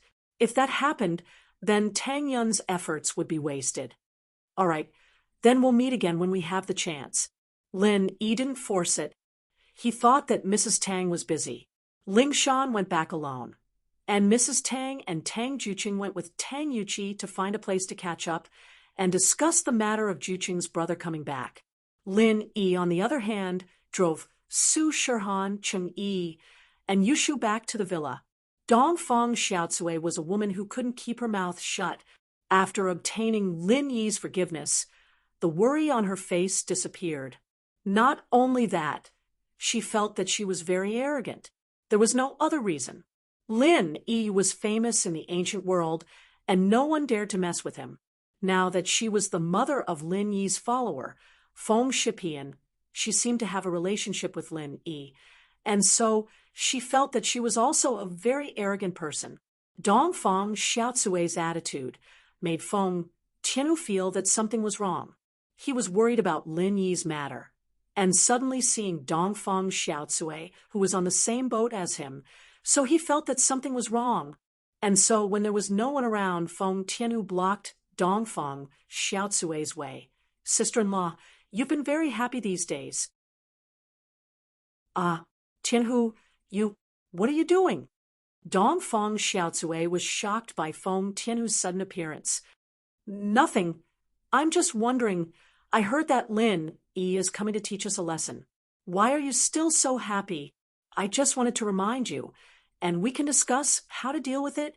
Feng Tianhu said, as if he was telling the truth. You're lying. Dongfang Xiaozue didn't have any tricks up her sleeves. After being scared by Feng Tianhu, she immediately told the truth. Shipian already called Lin Yi, and Lin Yi said that he won't vent his anger on me. Even if he wants revenge, he'll go to House Dongfang first, not me. Stop scaring people. Chapter 30, 184. I must have misheard. Dongfang Xiaozue didn't know that Feng Tianhu was testing her, so she nodded with certainty. All right then, sister-in-law. You can continue with your work. Pretend I didn't say anything, Feng Tianhu said with a smile. Then I'll go first, Dongfang Xiaozue said, and turned to leave. Feng Tianhu, on the other hand, fell into deep thought again. Many people were like this. They had no memory and forgot the pain once the scar healed. Feng Tianhu's mind started to work again when he heard that there was nothing else. Of course, he didn't want to go against Lin Yi. He didn't have the guts. The person he wanted to go against was still Feng Tianlin. He wanted to take over the position of the young master of the Feng family. Feng Tianhu was very sullen now. He talked to the an everyday sect, but they didn't pay attention to him. It was obvious that they didn't think he was qualified. Someone come. Feng Tianhu yelled after returning to his room. Boss. A man in black suddenly appeared in Feng Tianhu's room. These years, Feng Tianhu had some people under him. These people were his secret forces. He didn't expose them and didn't dare to use them easily. Usually, these people were just gathering information for him. How's the thing I asked you to investigate? Feng Tianhu glanced at the man in black and asked, Did you find Feng Tianlin's previous woman? Boss, I have some clues, but I'm not sure where exactly. The man in black said, according to the investigation, the last place that woman appeared should be Songshan City. And then she disappeared, but we can't rule out the possibility that she left secretly. However, our people have been secretly investigating the woman who suddenly appeared in Songshan City in the past few years. Oh, Songshan? Feng Tianhu frowned slightly. To be honest, the two cities he was most wary of were Donghai and Songshan, since they were Lin Yi's base. If there wasn't a need to, he didn't want his people to step into these two cities and interact with Lin Yi again. But now it seemed that he had to go to these two cities again to investigate. So he said, You've done a good job, but you have to be careful when investigating. You must avoid a person named Lin Yi. Don't get into conflict with this person. I understand, boss. The man in black nodded. The news of the ancient level has already spread. That Lin Yi can instantly kill two peak late-stage heaven-rank powerhouses. We naturally won't clash with such an expert. I trust you guys. Go. Let me know as soon as you have any news, Feng Tianhu said. Yes. The black-robed man clasped his fist. Feng Tianhu, on the other hand, was deep in thought. He was waiting for a chance to bring down Feng Tianlin and Feng Nitian, but it was obvious that these two would be happy because of Lin Yi, so Feng Tianlin chose to endure it for now. Little Peach's impression of Kong Xiaobo wasn't bad. Maybe it was because of Tian Chan's reminder, but Little Peach paid special attention to Kong Xiaobo. Once a woman paid special attention to a man, and the man was very outstanding. The chances of this woman falling in love with this man were very high. There was a very high chance that this woman would fall in love with this man. This was especially true for a woman like Little Peach, who had just been emotionally hurt and wanted to walk out of the shadows. Of course, Little Peach's business ability was also very strong. Kong Xiaobo also relied on her a lot. Some of the core businesses in the company were also involved. This way, Little Peach really found out that Miracle Dr. Guan's medical company had nothing to do with the cauldron manufacturing. There was no information about the cauldrons here, and there were no production records either. What was certain was that the cauldrons weren't made here. This made Little Peach sigh in relief. After all, she didn't want to lie to Kong Xiaobo. This way, she didn't have to sell anything. Although Tian Chan would help her take some pressure, if Miracle Dr. Guan's medical company really made the cauldrons, Kong Ming Ming would definitely force her to steal the information. Kong bro, Little Peach's phone rang. It was Kong Ming Ming. She quickly adjusted her emotions and picked up the phone. Little Peach sis, how is it? Do you have any clues? Kong Ming Ming asked passionately. Kong bro, I'm starting to take charge of the core business of Miracle Dr. Guan's medical company, but I didn't find any information about the cauldron's production. I didn't see any production records either, Little Peach said. So I'm sure that this place hasn't produced any cauldrons. Kong bro, you should give up on this place. Oh, no. Kong Ming Ming was a little disappointed. In fact, he could more or less guess this result. After all, Miracle Dr. Guan's medical company was a production line.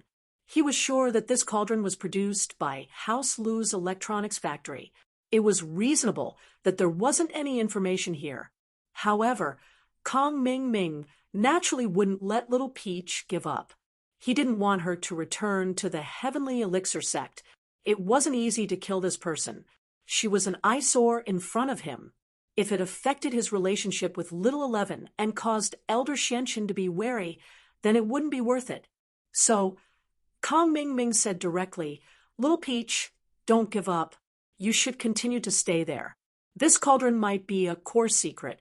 It can't be displayed in front of normal employees. How about this? You should continue to stay there. I think that you might need 3 to 5 years to get to know these secrets. Little Peach, if you want to be with me, you have to be prepared to be a spy for a long time. Do you understand? Okay. Kong bro, Little Peach will continue to stay here and find out more about this cauldron. Little Peach quickly nodded. However, she was very disdainful in her heart. Ever since she knew about Kong Ming Ming's ugly face, she knew that Kong Ming was just playing with her. Be with her? He just wanted her to stay away from him so that she wouldn't interfere with Kong Ming Ming's good things. However, staying here was also Little Peach's intention. During this period of time, she had a very good impression of Kong Xiaobo.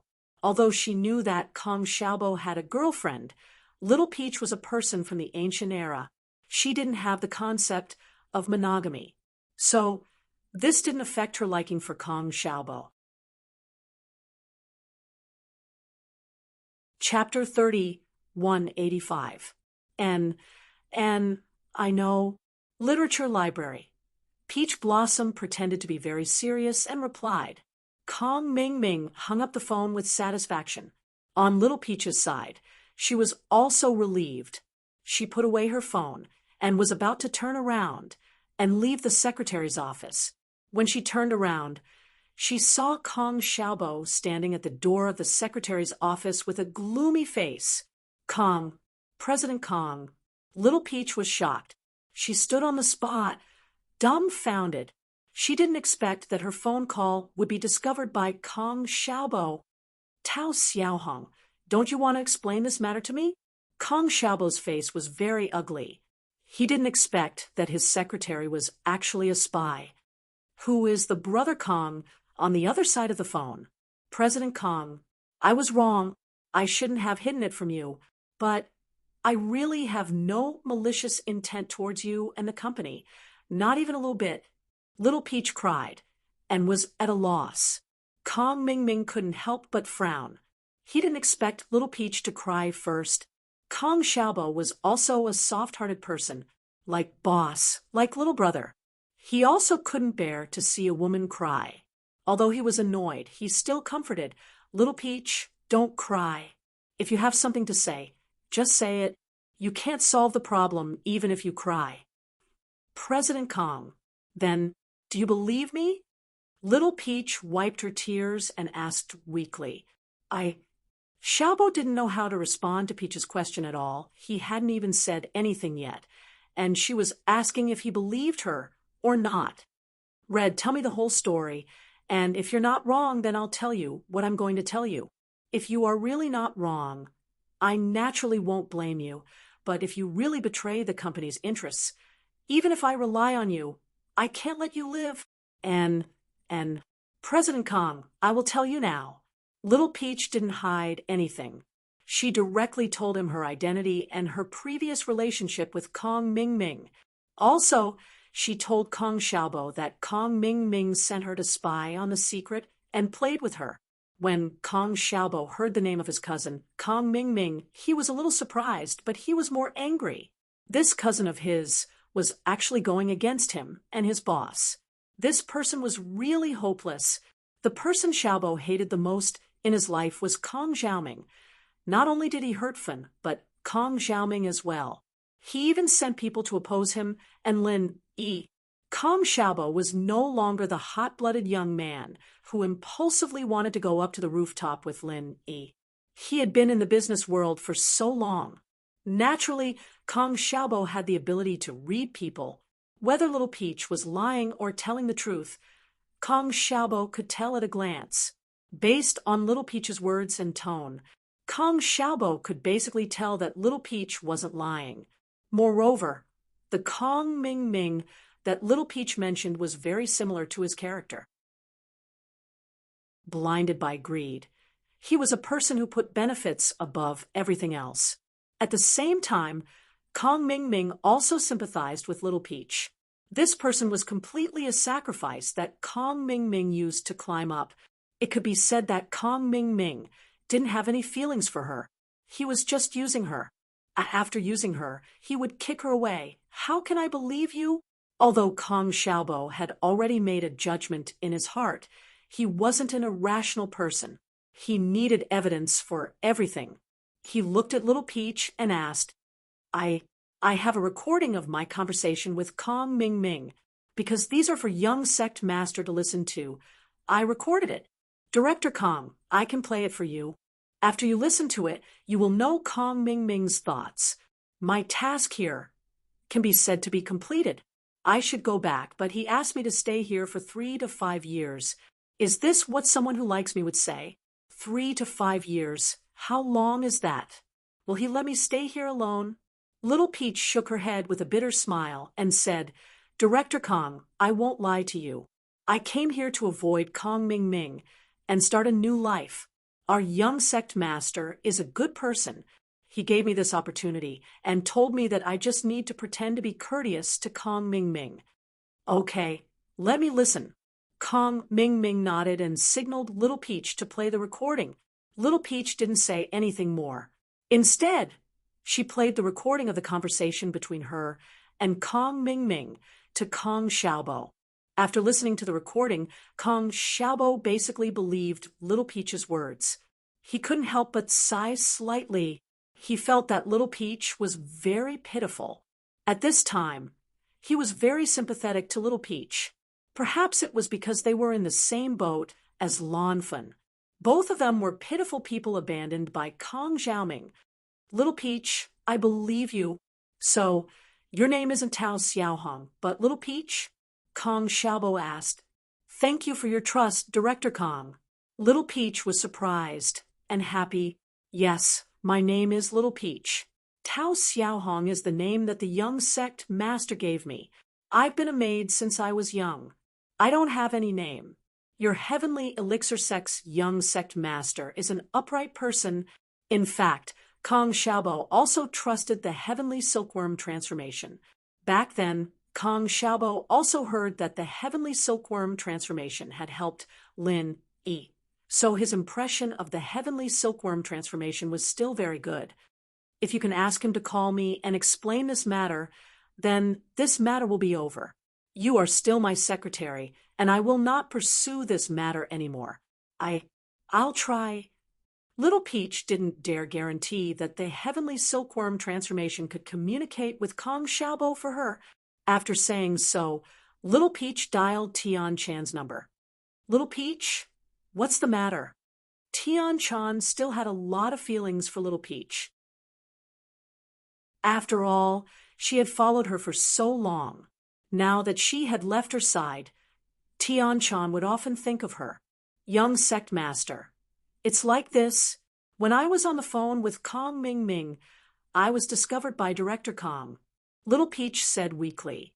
Little Peach, why are you so careless? What did Kong Xiaobo say now? Tian Chan didn't know whether to laugh or cry. She didn't expect Little Peach to not be vigilant at all. Didn't she know how to avoid making a phone call? He said that he wants you to explain to him. Little Peach said as she told Tian Chan what she had already confessed. Okay, I'll talk to him. Tian Chan agreed readily. This surprised and delighted Little Peach. She quickly gave the phone to Kong Ming and said, Director Kong, the young sect master wants to talk to you. Hello, young sect master Tian. Kong Xiaobo picked up the phone nervously. After all, the other party was the young sect master of a super ancient sect. When had Kong Xiaobo spoken to such a person? Chapter 30, 186. In that case, she subconsciously wanted to leave a good impression in front of him. What Little Peach said is all true. I can guarantee it with my identity and status. Besides, I'm the young master of the Heavenly Elixir sect. I don't think I need to lie to you. That's true. Kong Xiaobo couldn't think of any reason for the young master of the Heavenly Elixir sect to lie to him. Although he couldn't rule out the possibility that the Silkworm Change and Little Peach were in cahoots, Kong Xiaobo knew that the Silkworm Change was the Silkworm Change, and Kong Ming was Kong Ming. Kong Ming wanted to deal with Lin, Yi, and him, but the Silkworm Change had helped Lin Yi a lot. Not only did it look for Lin Yi in the trial, but it also helped when the Dark Night Palace was attacked. This showed the attitude of the Silkworm Change. If the Silkworm Change threatened Lin Yi and asked Lin Yi to hand over the materials of the first-grade automatic medicine cauldron, he believed that Lin Yi would definitely hand it over. Lin Yi was a person who valued kindness. If the Silkworm Change wanted the materials, it didn't need to put in so much effort. It could be done with a phone call. Why would it need to pretend with Little Peach? As for Kong Ming, Kong Xiaobo also knew that he had always wanted to deal with Lin Yi and himself, so what Little Peach said was very reasonable. As for why Kong Ming, as an elder of the Heavenly Elixir sect, didn't listen to the Silkworm Change, the reason was very simple. A big sect couldn't only have one force. Little Peach had also said that the person who supported Kong Ming was the Silkworm Change's martial uncle, who was also a strong person. So it was reasonable that the Silkworm Change couldn't fight with him head-on. Since young sect Master Tian has said so, I will definitely believe you no matter what. No matter what, you've helped my boss so much, so there's no need to lie to me, Kong Xiaobo said. However, young Master Tian, do you mind if I tell Boss Lin Yi about this matter? You can tell him. It's okay, Tian Chan said. All right, thanks for understanding. Xiaobo said with a sigh of relief. He couldn't hide this from Lin Yi, even if he wanted to. If he had to keep the heavenly silkworm transformation a secret, he would have been in a difficult position. But now there was no problem. After hanging up the phone, Kong Xiaobo only felt sympathy for Little Peach. He didn't expect Little Peach to be so pitiful, so he sighed and said, Little Peach, you're also a pitiful person, and so is my girlfriend. I'll introduce you two when the time comes. I'm sure you'll have a lot of common topics to talk about. In fact, Little Peach and Lanfen belonged to the same company. They had known each other for a long time, but they didn't have a deep relationship. After all, Little Peach was only Kong Xiaobo's secretary. She had gone to make friends with Kong Xiaobo's girlfriend. It was a little strange, but it was different when Kong Xiaobo brought it up. In fact, Little Peach also wanted to talk to Lanfen. She had read Kong Xiaobo's information and knew Lanfen's background. This girl's background was even more miserable than hers. Compared to her, she was nothing. Little Peach was just cheated by Kong Ming, but Lanfen was not only cheated but also set up a car accident by Kong Ming. In the end, she was even forced to jump off a building. Not only did she have mental problems, but her legs were also broken. Fortunately, she met Lin Yi and Kong Xiaobo. Otherwise, Lanfen's life would have been ruined. The two of them were in the same boat, and Little Peach also had a good impression of Kong Xiaobo. Naturally, she had to pay a visit to Lan Fun. Thank you, Mr. Kong. Actually, I've already read the information, and know that Miss Lan was also hurt by Kong Xiaoming. If you can introduce us to each other, I'll be able to vent my frustrations. It'll be a lot easier. Little Peach didn't hide her knowledge of Lan Fun. Oh, Kong Xiaobo was slightly stunned. He didn't expect that Little Peach had already known about Lan Fun. But thinking about it, since she was sent by Kong Ming Ming and alarmed Silkworm Transformation, Silkworm Transformation must have investigated his information in advance. In this way, Kong Ming Ming was relieved. He nodded and said, "Then I will call Xiaofan." As Kong Xiaobo said, he picked up the phone on the desk and dialed Xiaofan's internal line. "It's me, Xiaofan." Kong Xiaobo said directly, "Xiaobo, why are you calling me?" Xiaofan was a little surprised. Usually, at work, Kong Xiaobo would do his business and wouldn't call her directly. Even if there was business, he would let his assistant contact her. Generally, he wouldn't call her personally. "Do you have anything on your hands now?" Kong Xiaobo asked. "Not for the time being." "Why? What's the matter?" Xiaofan asked curiously. "It's like this.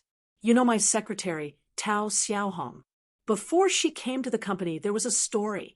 I hope you can enlighten her." Kong Xiaobo said. "Me? Enlighten her?" Xiaofan was slightly stunned. She didn't understand what Kong Xiaobo meant. How can I enlighten her? Before, she was just abandoned by Kong Ming Ming. That bastard. Kong Xiaobo said with a bitter smile. "What?" Xiaofan was stunned after hearing it. She didn't expect Kong Xiaobo to say this. This Tao Xiaohong actually has a relationship with Kong Ming Ming? Isn't this too much of a coincidence? Actually, it's like this. Kong Xiaobo briefly told Xiaofan about the matter between Little Peach and Kong Ming Ming. Then he said, "Now that the young sect master of Heavenly Elixir Sect has guaranteed in front of me, there's no problem with Little Peach. I understand. Ask her to come over." Xiaofan sighed. Xiaofan sighed, looking at Little Peach's current state. She thought of herself in the past. However, her injuries were deeper than Little Peach's. Little Peach had only just fallen. "Okay, I'll ask her to look for you now." Kong Xiaobo nodded. Kong Xiaobo asked Little Peach to look for Xiaofan while he called Lin Yi, "Boss." "Xiaobo, what's the matter?" Lin Yi quickly picked up the phone. "Boss, it's like this." Kong Xiaobo told Lin Yi about Little Peach and his conversation with Heavenly Silkworm Transformation. Lin Yi was shocked after hearing Kong Xiaobo's words. He didn't expect Kong Ming Ming to reach out to him again. He didn't expect Heavenly Silkworm Transformation to be on his side. Actually, Lin Yi had always been doubtful about Heavenly Silkworm Transformation's attitude towards him. In the Heavenly Elixir Sect's trial, when Heavenly Silkworm Transformation was making things difficult for Lin Yi, it helped Lin Yi out. These all showed that Heavenly Silkworm Transformation shouldn't be his enemy. Chapter 30, 187. Although it was Kong Ming Ming's loss, the pills didn't belong to him. It should belong to Sky Elixir Sect. Did the young master of Sky Elixir Sect not hold a grudge against him? Or was it just as Kong Xiaobo said? There were several factions in Sky Elixir Sect, and Kong Ming Ming's faction and Silkworm Change's faction were enemies? So the loss was probably the profits of that faction, and it had nothing to do with Silkworm Change? Lin Yi couldn't figure it out, but there were some things that Lin Yi couldn't ask Silkworm Change directly. He could only take it one step at a time. Since Silkworm Change is acting as Lil Peach's guarantor, you don't have to worry about anything. Let her continue working in your company. We still have to give Silkworm Change face. Lin Yi was a grateful person, and Silkworm Change had done him a favor. No matter what, he had to trust Silkworm Change this once. Kong Xiaobo's company didn't have any core secrets. Those medicine formulas were treasures to House Kong. but they were useless to Sky Elixir Sect now. If they wanted them, they could make them themselves. They didn't need to steal from Lin Yi. So from Lin Yi's point of view, Silkworm Change wouldn't be able to do anything bad to him. I understand. Kong Xiaobo nodded. After hanging up, Lin Yi called Lu Jinghan. Jinghan, I have something to tell you. Lin Yi said, then told her about Kong Mingming's plans on the first-grade automatic cauldrons. You need to be on guard here. If Kong Mingming can't find a breakthrough from Fatty Lai's side, he'll go to your side. Linny bro, I know. Kong Mingming has already made his move. He's bribed a foreman of our House Lu's electronics factory, and he's stealing the factory's information. It seems like he's working on two fronts, not just Boss Lai, Lu Jinghan said. Oh, he's already made his move? How did you deal with it? Lin Yi asked in surprise. I didn't deal with it. However, I've already sent people to keep an eye on Foreman Su.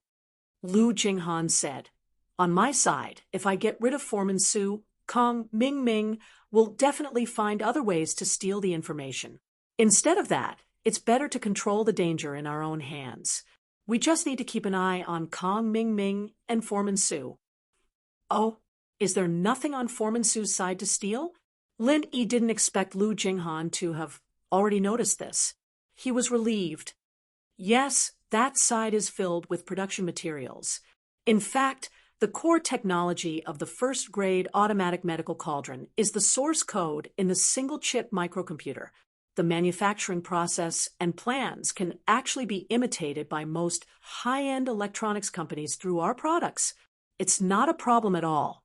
Kong Mingming can steal these things if he wants to.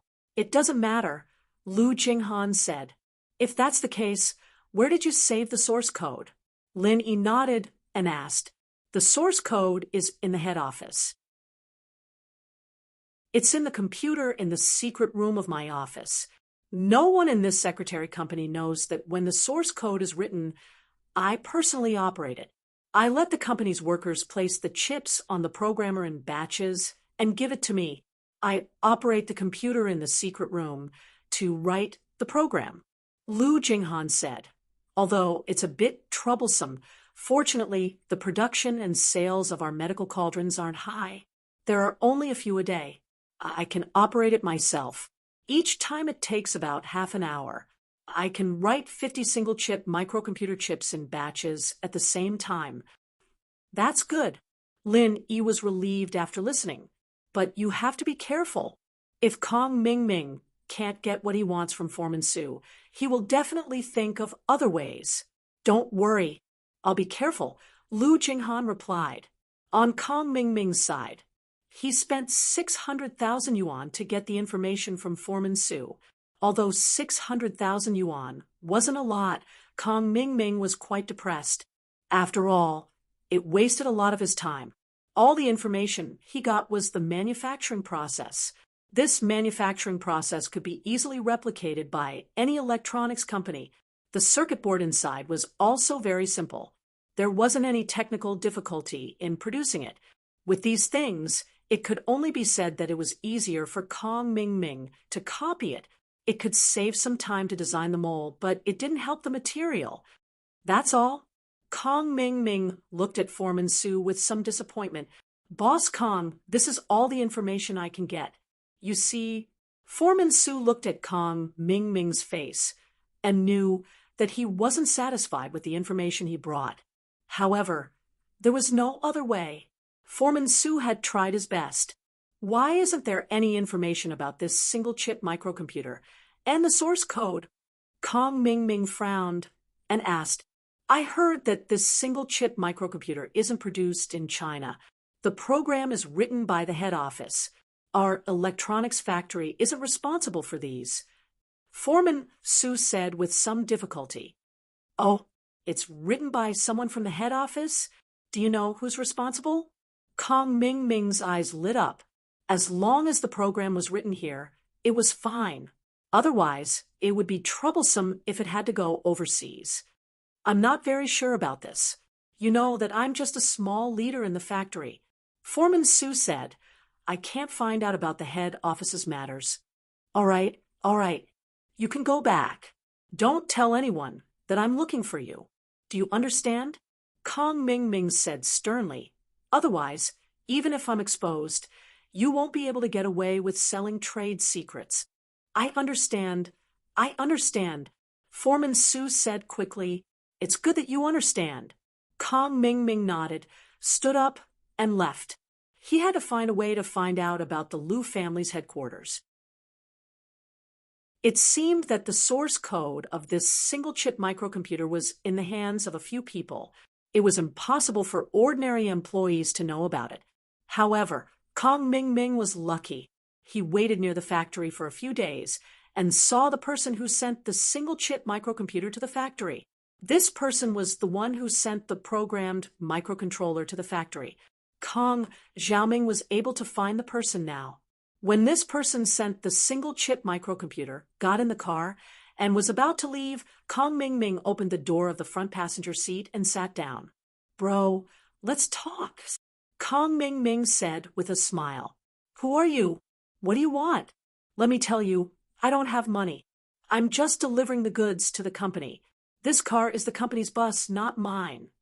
The person saw Kong Ming Ming get in the car and was shocked. He thought that Kong Ming Ming wanted to rob him. You're tuning in to the Mystic Fist YouTube channel. Don't forget to subscribe and join us on this journey to catch the most captivating stories.